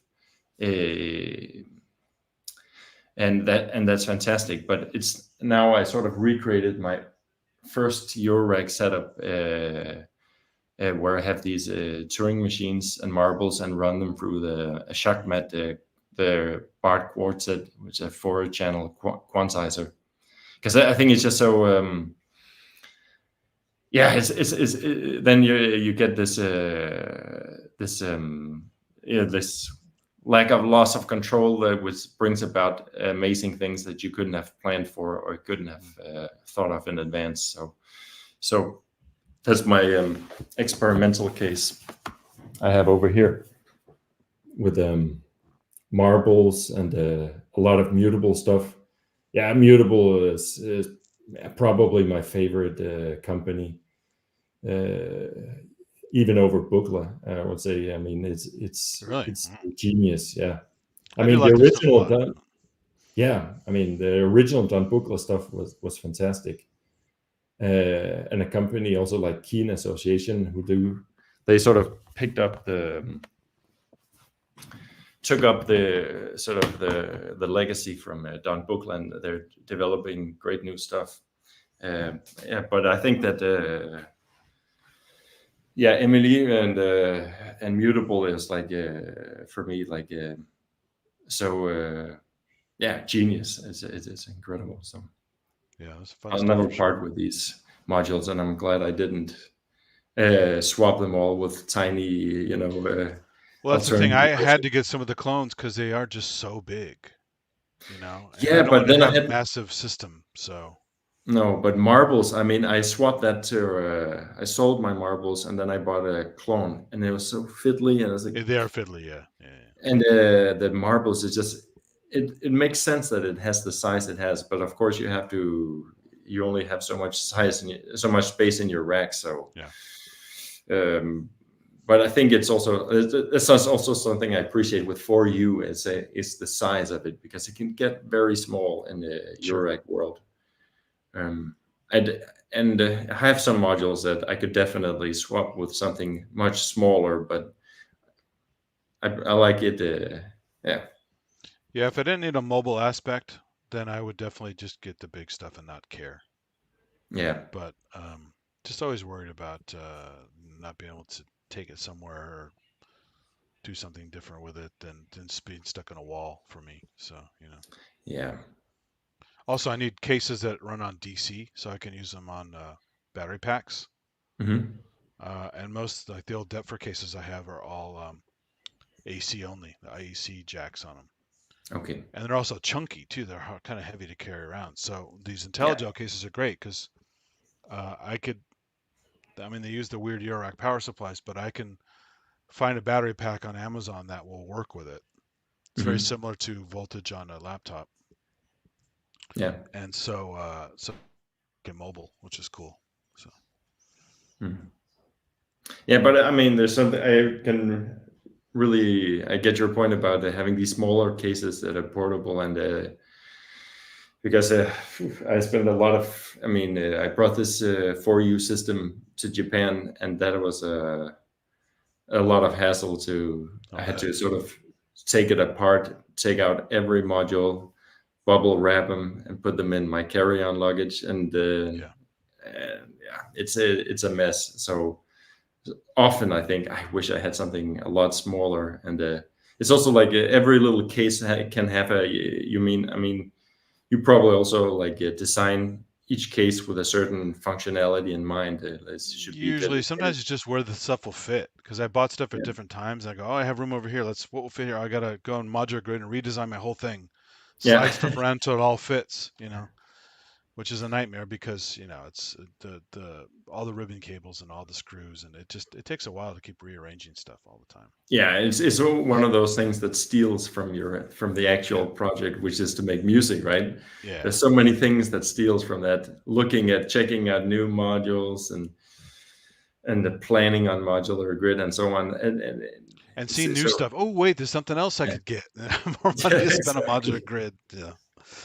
So a wave folder that can do that. Yeah, it's so bad. That's what It's an endless thing. So it is, and it's like I'm at a place now. If I see a guy just with a laptop making music, great music, I am impressed by. I'm like really impressed by that. Whereas if I see somebody with a huge system, my expectations are that they will make something. Well, I used to think right? that, but not anymore. A lot of the huge system people are blue bleep people, so Exactly. That's what they choose to make. Not that they can't do anything else. I don't know, they like it.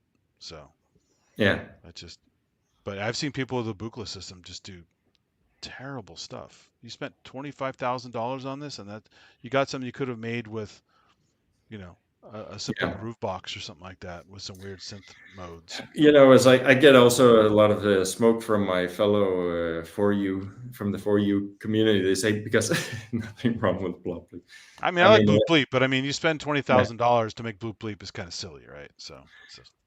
I mean, I try to force it to be musical and play actual notes and stuff like that, and people say, why do you use a Buchla system for that? I mean, you can just use anything. But I think to answer that is because of the sort of the timbres that are. Timbres are great. In fact, anyone has a question, I say, look at Ciani and Cortini. They're amazing on Buchla. Very melodic, very powerful. Yeah. Absolutely. I saw Morten Subotnik's more weird, but he's also really good. So. Who? Sorry. Morten Subotnik. Oh yeah, Morten Subotnik. Yeah. Even Don Buchla, he did a demo with Cortini. He played live at some venue a couple years before he died. And I didn't know he was a musician. I thought he was just an inventor and a tweaker. But no, he actually plays. So it's a pretty good little concert. Yeah. I would love to see that. Yeah.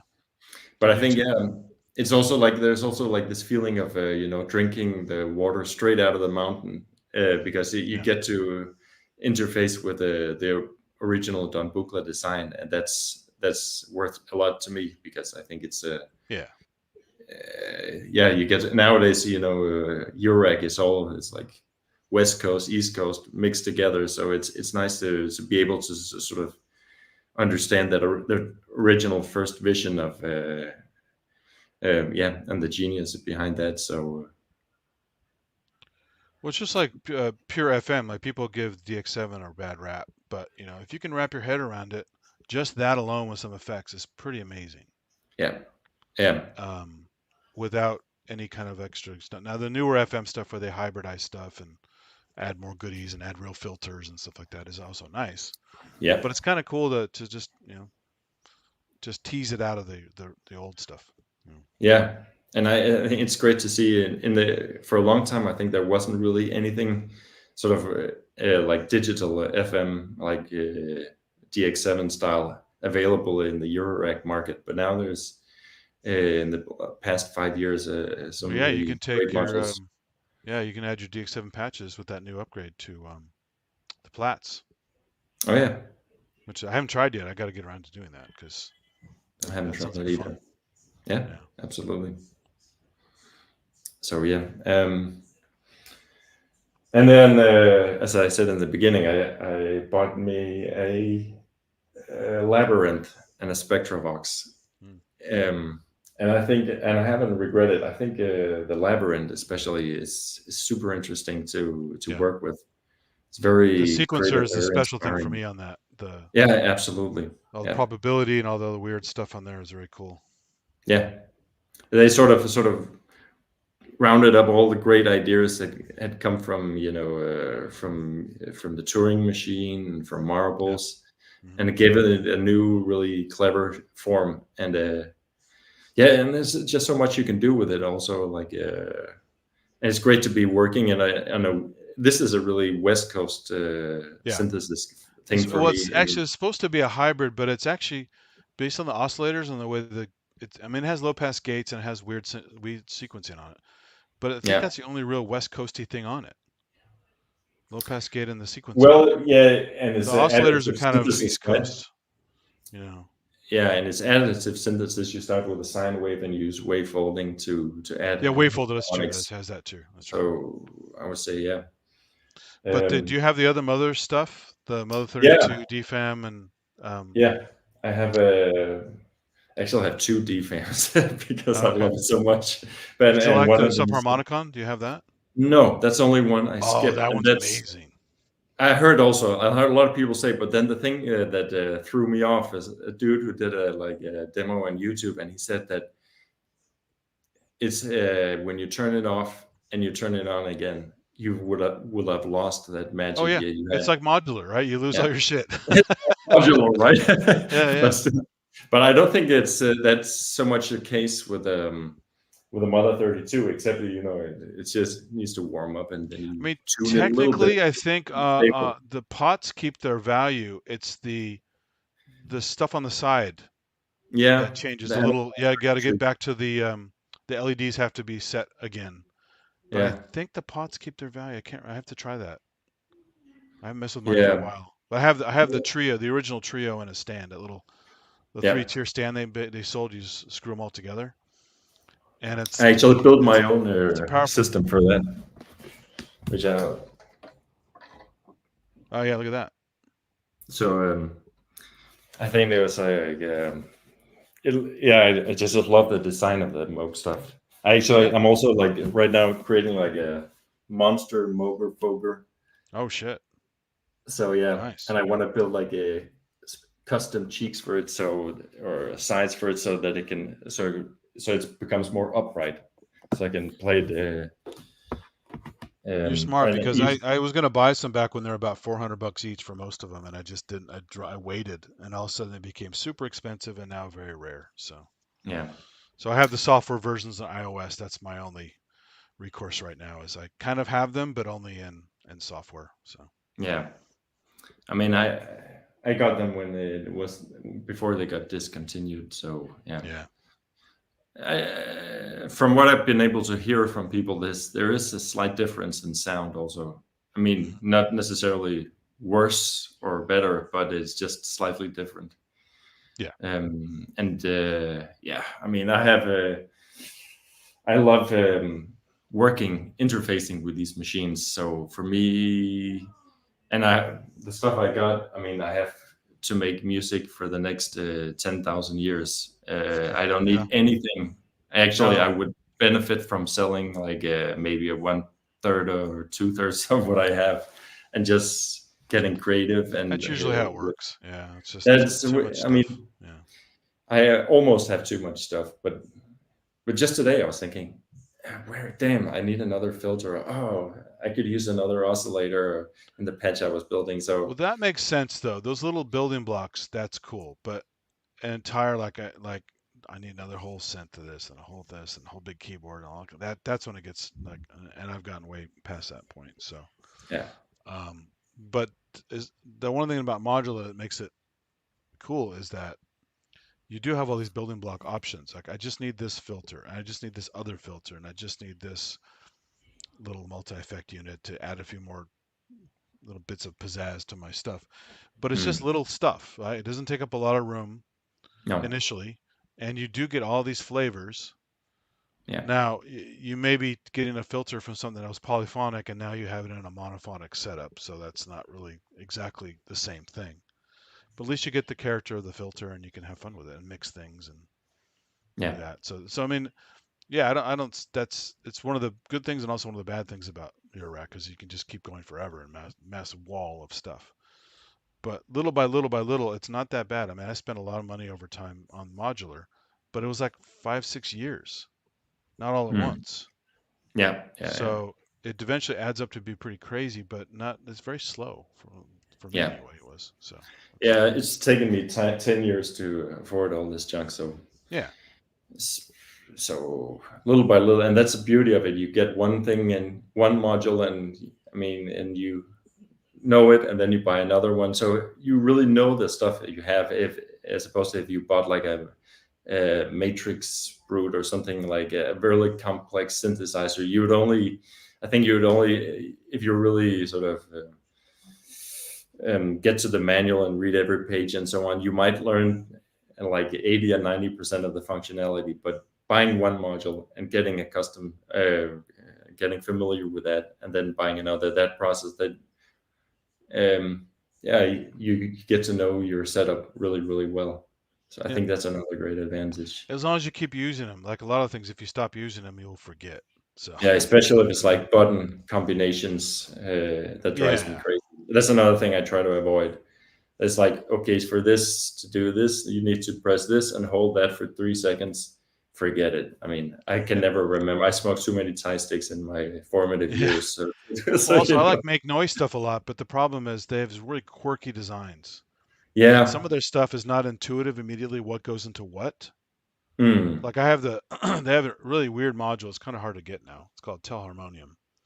Yes, I remember it. Yeah. And so it's a Telharmonic. Sorry, it's Telharmonium, which is the original building synth. We had to walk in and listen to it with some like Casio CZ stuff in it and some other weird modes in it. It's like this really weird catch-all module.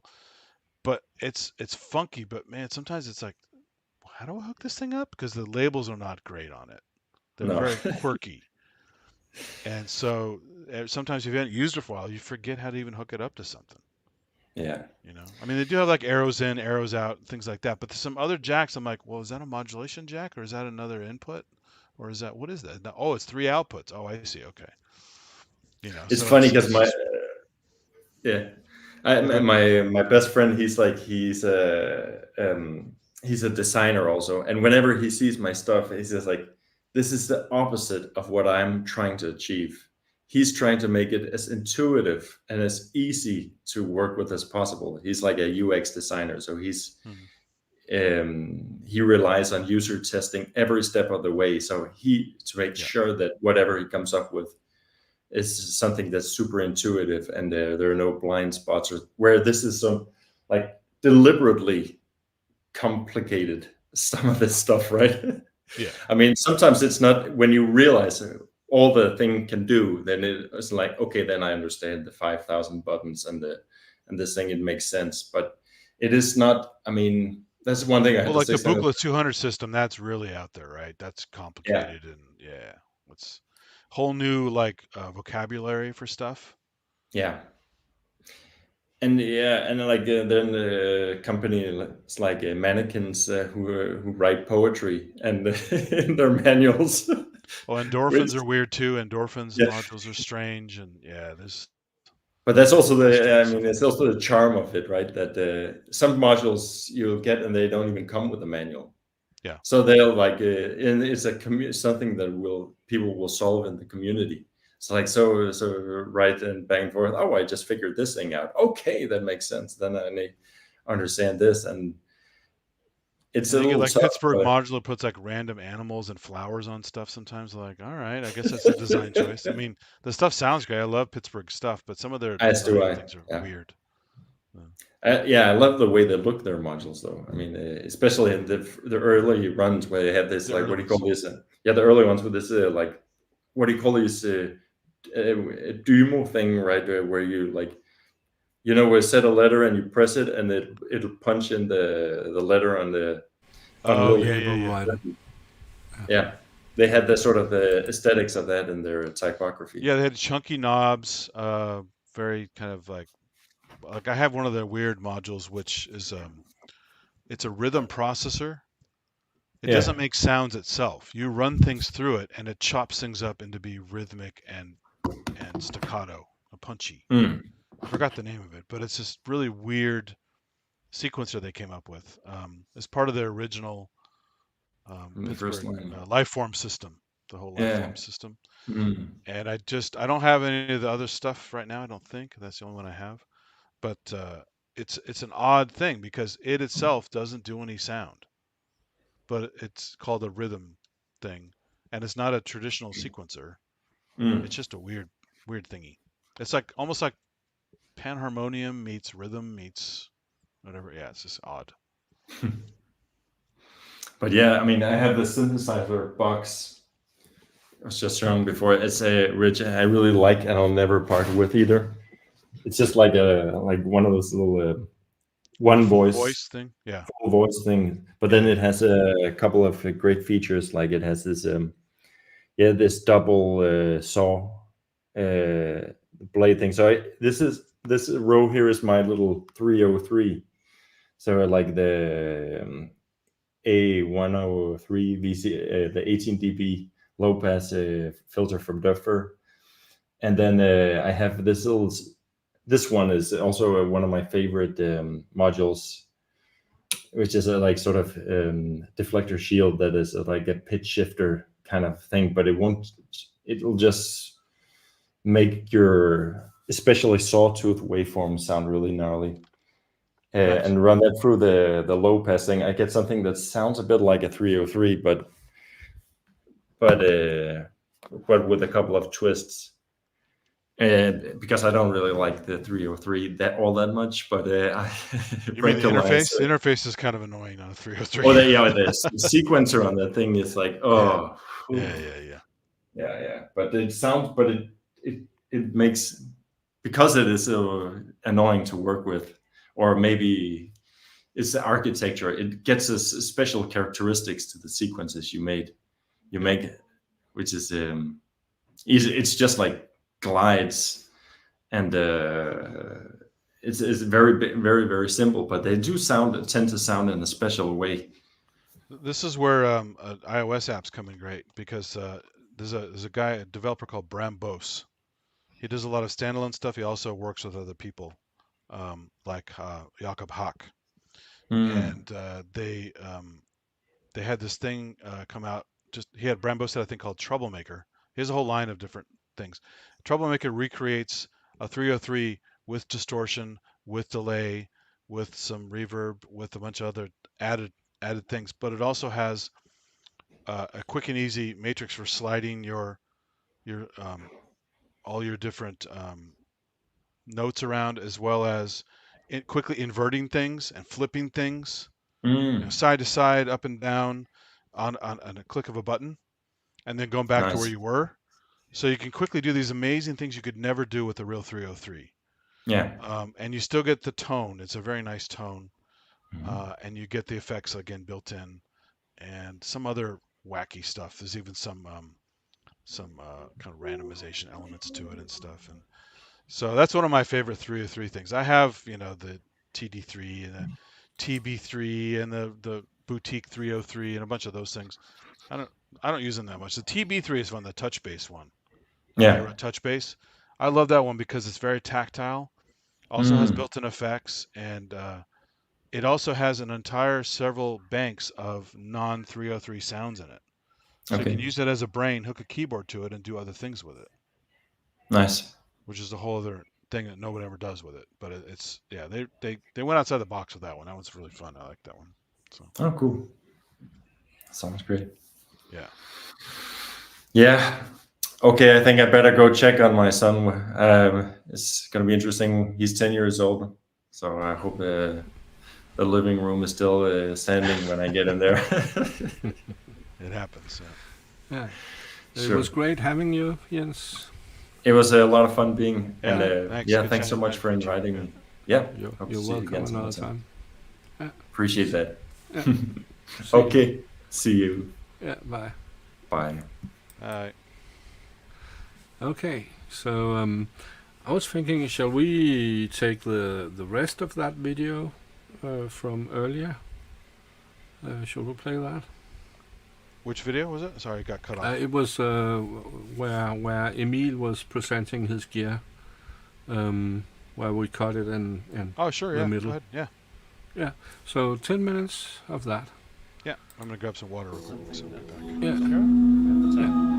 Yeah. I've been sleeping on it for so long. Yeah, it can do. And this one over here is running a different firmware. It's running the phaser wheel, which is like there's the split screen thing.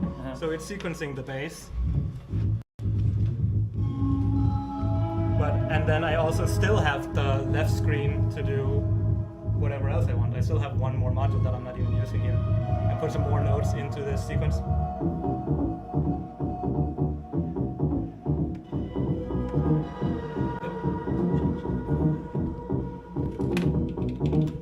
So it's just like a random sequence, which makes it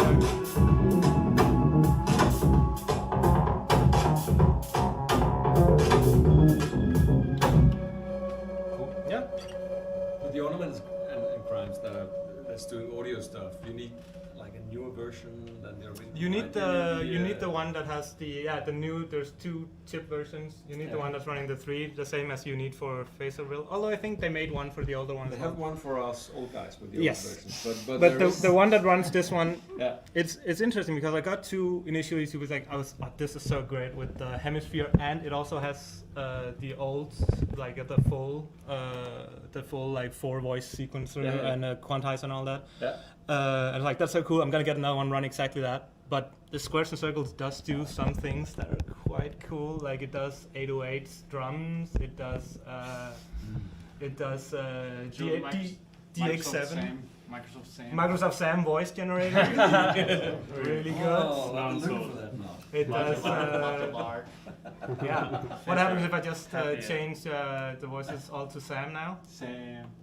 Does that just work? With Maybe the try same? the other, the what's it called, LPC as well. Is that on good? Yeah. And then we just do. Then I turn the reverb down just a smidge.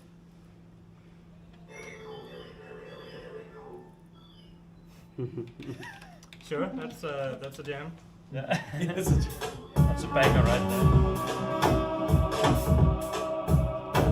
I'm also using this as a mixer. I'm attenuating the audio levels by running into. It's basically a big attenuator that also controls this, but also sends out steady values if you want. So it does a lot of stuff. But I'm running the reverb signal from here on one channel. I'm running the dry signal from another channel. I'm controlling the bass volume by attenuating the audio before it goes to the mixer. And then these are, if you go into the menu, you can see that this is like the transpose. You can see that I'm transposing up and down with these ones here. This one controls the probability of a trigger going into this. So it's like 100% now, but I can also like take it down and it makes even more of a randomized kind of thing. Isn't it? Incredible machine. It takes you away from. You said it circles and basic squares modular is the parts, I guess, firmware. But it does do a lot of things. It's internally modular, I would say. Again, and the programming language is pretty good. The things that it can do. Yeah. What do you mean when you say programming language? Well, it can do. It can do logic. It can do math calculations on incoming CV and outgoing CV, so it can basically take anything and send it anywhere else, but only if certain conditions are met. It's more like programming like in Excel. It's more like programming like the what's that module we had a demonstration of? The teletype. It's more like the teletype, if you're familiar with that. It's sort of like it does. For instance, I defined two values here, which is like the midpoint of these sliders, so that when it goes past the midpoint, it does something else than when it goes. It's underneath halfway. It was teletype compatible. You need to write the guide. But it is.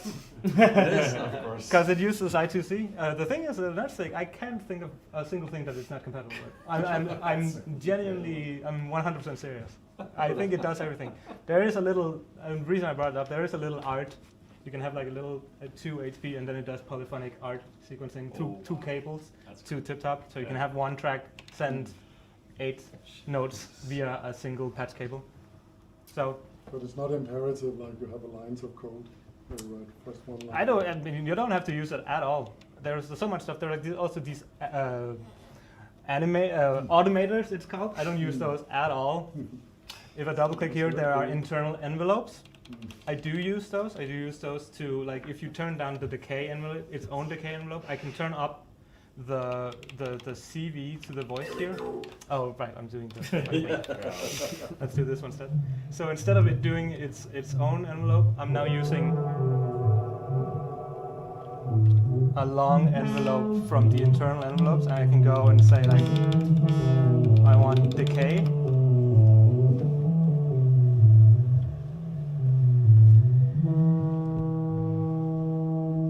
So I'm generating envelopes now instead of here. You can use that. You can also just not use that. There's a lot of stuff in there, and there's a nice visual representation of the envelope that you're generating. Yeah. Can you play Snake? You can play. I think there was something. Or Pong or something. Yeah, I feel like I've seen. I think I've seen something. Again, there's so much stuff, and you can like pick and choose what kind of thing you want. Go on, write the guy. Probably could. My drummer's doing sound checks, so now. That's amazing. That's a cool. That's really nice. Yeah, and it's a complete like. I'm trying to sell my cloud. You can go and check it. I don't want a lot of money for it. I just want it out of here because I already have modules coming in to fill the space. So it's already. I just want it out.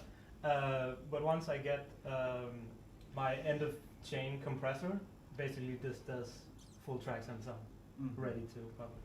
That's the system that I had last time I showed it, and it's been completely replaced, and the same one is kind of back again now. That's the way it goes. I thought I could live without it, and I was like, I'll get like a Hermat. It's like, it's not the same.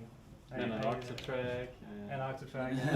So do you play live with this setup? No. How do you, no? Okay, it's a studio setup. Yeah, pretty much. It's a home setup. I have it next to my computer, and I sit and work on my computer, and then I turn. I do a little music, but the plan is maybe eventually. And who knows? Okay, so the next question: if you wanted to do it, would you want to program it live, or would you have prepared stuff in your? I think I would do it from the ground up. I can do it pretty fast. Like we see that. I think you're handling it like an instrument in itself. This patch I made like 20 minutes before I packed it up. I was like, I should present something, and I made this patch, and it doesn't take any like you start it up and you get one voice going, and you can start program. Well, you're familiar with it, but it's like it's never silent, and you can do all sorts of different things, and again use random voltages to keep things going even as you're programming something else, and then trigger it. So I would do it from the ground up for sure. I don't think maybe I would be like maybe I would have like a backup again, also because it's like you can see in here I have these are tracks that I've saved, and you can always like recall a track even if it's running. If you just like it switches, and it switches it could switch all the layouts as well. Like the voices could go to different things because they're all hooked up here, and it can like rearrange them internally. So I don't need to sit and patch this one up here or this one up there. I can just like send it out from the machine. That's clever. Is it an expensive model? No, I would say no. I think this is 3,000 kroner, Danish kroner. But you need a few expansions. Yes, but the expanders are 1,000, except this one. Yeah, each. Of course, yeah. But like for this one, that gives you. It is modular, right? It's, This one gives you. This one gives you 16 CVs out, which can be sequenced as well. And I don't need 16 CVs out, so it's more than I ever need. 1,000 kroner. This one gives me 16 triggers out. You can see I only use half, and I'm using a lot more than I need even. So yeah, you spend 2,000 kroner on expanders, and you're pretty set. And then this one is like the deluxe, it's a little more. But the whole system is less than like if you were to get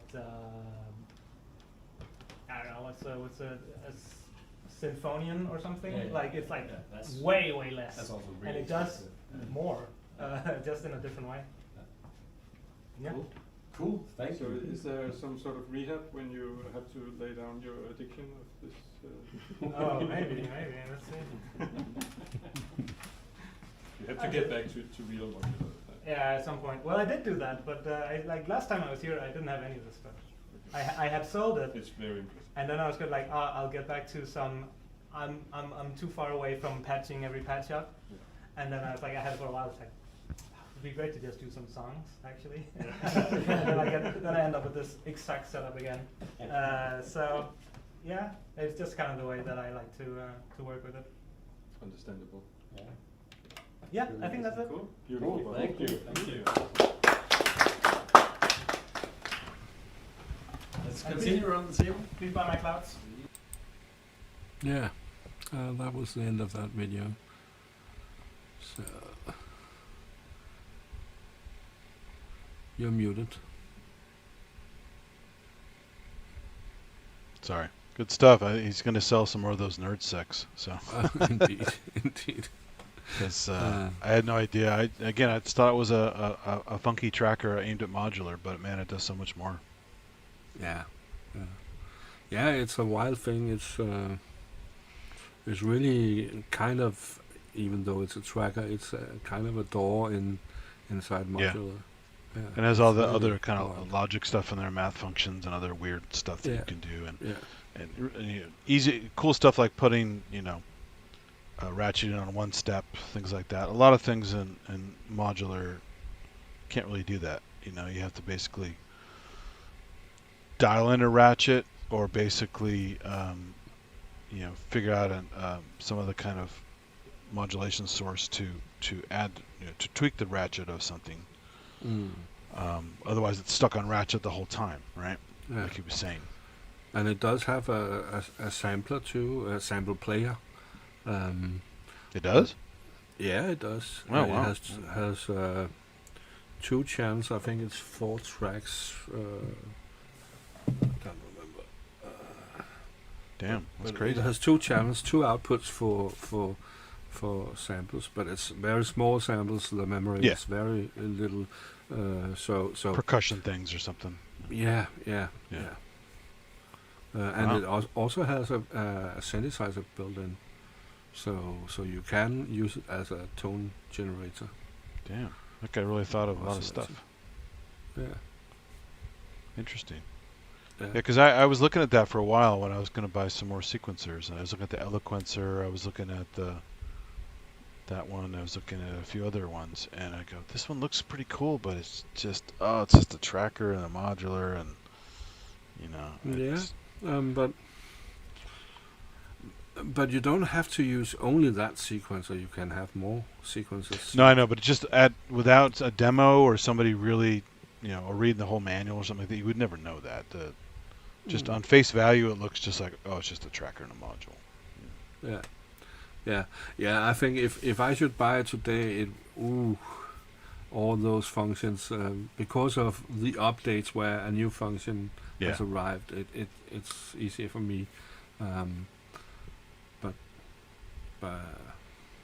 But it is quite a lot of functions it has. So Yeah, it's crazy. And it's smart Yeah. that he planned, he basically future-proofed it. So yeah. But he has do so said much. a few times, the programmer, that he is about to run out of memory. yeah, I'll bet. So I don't know what he will do, if he will come with an expander with more memory, or what's possible. Yeah. What is it running on? What's the platform? Oh, I can't remember. No, I can't remember. Because it's pretty unique. You know, a lot of Yeah. things out there that don't do that much that kind of look like that potentially. So whatever he put together, he did a good job for sure. Yeah. Perhaps I should invite him for a stream one day. No, that'd be great. Yeah, him and Emil and you and Super nerd, few of us. Yeah, NerdSEQ thing. yeah. Yeah, that's wild. And it's cool that he runs his own forum and he talks to people directly, and you know he's not. Yeah. He's a That's nice guy. Yeah. That's not. Is he? Where is he located? Germany, I think. Germany. Okay. Yeah, I think it's Germany. I'm not 100% sure. Hmm. Correct me in the chat if I'm wrong. And that's his only product, right? No. That plus the expanders. I have to look it up. I think he made something before which he wants to work on again later, before the NerdSEQ. I have to look it up. Excel. Let's see. Boom, boom. It's difficult to search on. You get everything. So yours is up to date fully. You have all the latest bells and whistles in your NerdSEQ. Sorry, I couldn't hear what you said. Your NerdSEQ is up to date with all the goodies. No, not quite. It's been some time since I've used my modular stuff, so it's not up to date now. But I have to use it soon again. But Yeah. now I Well, just got this one, so new stuff to play with. So Well, that's one of the reasons I do the EMOMs is it justifies my I only use modular at the EMOMs, and it justifies my keeping the modular. So. yeah. Let's see. Now I'm on his page. Let's see which products he has. That's like. It's the problem with doing modular hardware jam stuff. It's just it takes too long to set up my stuff. Yeah. I'll do it for the festival stuff, for the long sets, but it's just for a 5-minute jam. There's no way I'm going to spend, that many hours for a 5-minute jam. Okay, it looks like he's only doing the NerdSEQ at the moment. Okay. So it's only things which works within NerdSEQ he's releasing. But he had a smaller version of the NerdSEQ at a time. I think it's a project he has been working on for 10 years or something like that. Yeah. I mean, I grew up listening to tracker music, obviously. A lot of video game music is tracker music, and I used to play with mod files a lot back in the 90s. There's a huge, websites chock full of mods. Yeah. Famous songs, original songs, and I like the aspect of it. I just don't want to make that kind of music, but I like listening to it. Yeah. Yeah, I remember on the Amiga there were lots of trackers. Yeah. I mean, I almost bought one of those recent trackers and decided not to. And that Ian bought one. He didn't like it, so I have plenty of other stuff to play with. So to have one more thing I don't use very often would just be a bad purchase. So. Okay, but it's late here, so yep. Let's end it for tonight.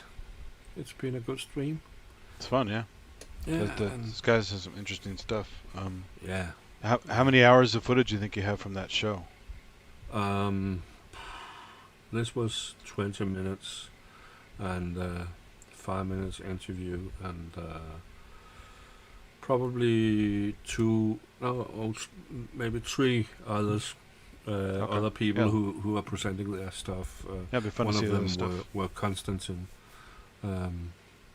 So So, but I wasn't close to all of it. I discovered the sound were best if I was standing in a specific direction, but then the view was not the best. So, well, so the it was one a trick I compromise. found. Are you using an iPhone to record that? No, it's on my DJI cam, action Little cam mini cam? 3. Yeah, okay. Yeah. Right, okay. Like an Osmo, yeah. Yeah. So, because for the iPhone, I discovered that if I use the built-in mic, quite often if it's facing the other way, it's picking me up better than it's picking up people in front of me. Whereas if I plug in some kind of a headset mic thingy or some of the mic into the stuff, I can either get more concentrated with me with more noise rejection, or I can plug in an external mic and get more of the scenery and less of me. So it just depends on your config. You might have to add an external mic to it. Yeah, to get better sound. I have some in the mail. I think they will arrive in 2 weeks or something like that. Yeah. But they are meant to be connected directly to the camera. I will not do that. I will use the memory and the microphones instead. Mhm. So I have 4 tracks instead of 2. Yeah. That works. Yeah. But yeah, that's So, one thing I found is that sometimes, depending on what mode I'm in or what the setup I'm using, sometimes the audio isn't as good as you would expect because it's actually using a different microphone on the body of the phone, or in this case maybe the camera, depending on the different modes on the camera. I'm not sure, but phone is tricky that way. So I'm also considering bringing my Zoom microphone to the next Super Booth. But again, I think it loses battery too fast. So yeah, that's a problem. You're doing hours of stuff. Yeah. Like even just my gimbal and my phone, walk around those shows for hours. The gimbal will, if it doesn't overheat, because sometimes it gets hot and then it needs to shut down, it will lose power. And so I literally have to carry a USB power bank, and I'm actually plugging into the gimbal while I'm carrying the battery around to keep it going for the whole thing. So they're not designed to run for that many hours. So it's, but they're workarounds. So my camera, when I got it did shut down too when it got too hot. Yeah, it's a problem. And iPhones do it. Yeah, same thing. They get too hot and they'll shut down. But there was a hack for it. A small file you had to place on your memory card, and it's an empty file, empty text file, and it just has a specific name, and that's enough to not overheating. But if you push it too hard, you may actually damage your camera. Yes, that's true. But, yeah, that's. But it was because this problem didn't exist in US, for example. But it did exist in Europe, because Europe has specific rules about how hot it may become. So this overrided that rule. So yeah, like the TVs now. Like she got this TV from, I forgot from where, but it keeps having these little energy pop-up things on it. I'm like, all right, I know it's been on for a long time. Leave me alone. But it's like trying to bug you, like, don't waste energy. Do you want to, change the brightness or something like that? It's all this.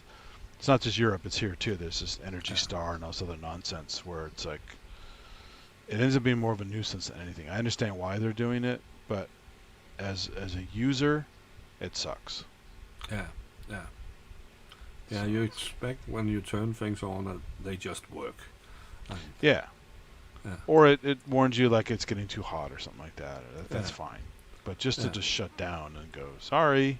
Like, wait a minute, I had no warning. Yeah, that's stupid. If it's smart enough to know it's too hot, it's smart enough to tell me, hold on, I'm going to shut down soon. You better shut down. So at least I know what's going to happen. Yeah, it's crazy. Yeah. Okay, but let's wrap it up. Good stuff. Yeah, it's been a good stream with lots of good info, and I have to thank Rancy because he let me in today, even Oh, yeah. though I couldn't hear anything. I couldn't hear what you're saying. No, were that was saying. cool. The little promo. Yeah, it was nice. Yeah. So thank you, Rancy, for letting me in. even Was though this it an annual thing? short. This synth meet? Yeah, I don't know Annual. how often, but they do those events a few times a year, 4 times perhaps, perhaps more often. I don't know. I have to find out. I just signed up for their mailing list, so They I will learn more. used to have more around here. Oh, you dropped out. Try again. Oh, sorry. I was just saying they used to have more of those little meat things around here, but after pandemic, a lot of stuff. Like, have you seen I Dream of Wires? There's a famous Rings a bell. Bay Area meet that was shot for I Dream of Wires. I've been to one of them, but not the year they shot that. And I don't think that happens anymore. Ever since pandemic, everything got screwed up. So Yeah. It changed a lot. yeah. So, yeah. But okay. Also, thank you to the chatters. It was nice seeing you again. Hope to see you again next time. What it will be about next time, we don't know yet, but we will find out in about 3 weeks' time. So, yeah. So, thank you thanks all, again. and thank you, Andy. Thank you. It was always It's- fun. Yeah, it's always fun. So see you next time. All right. All right, Yeah. buddy. Bye. Now I have to find the outro. Okay. Good night, everybody.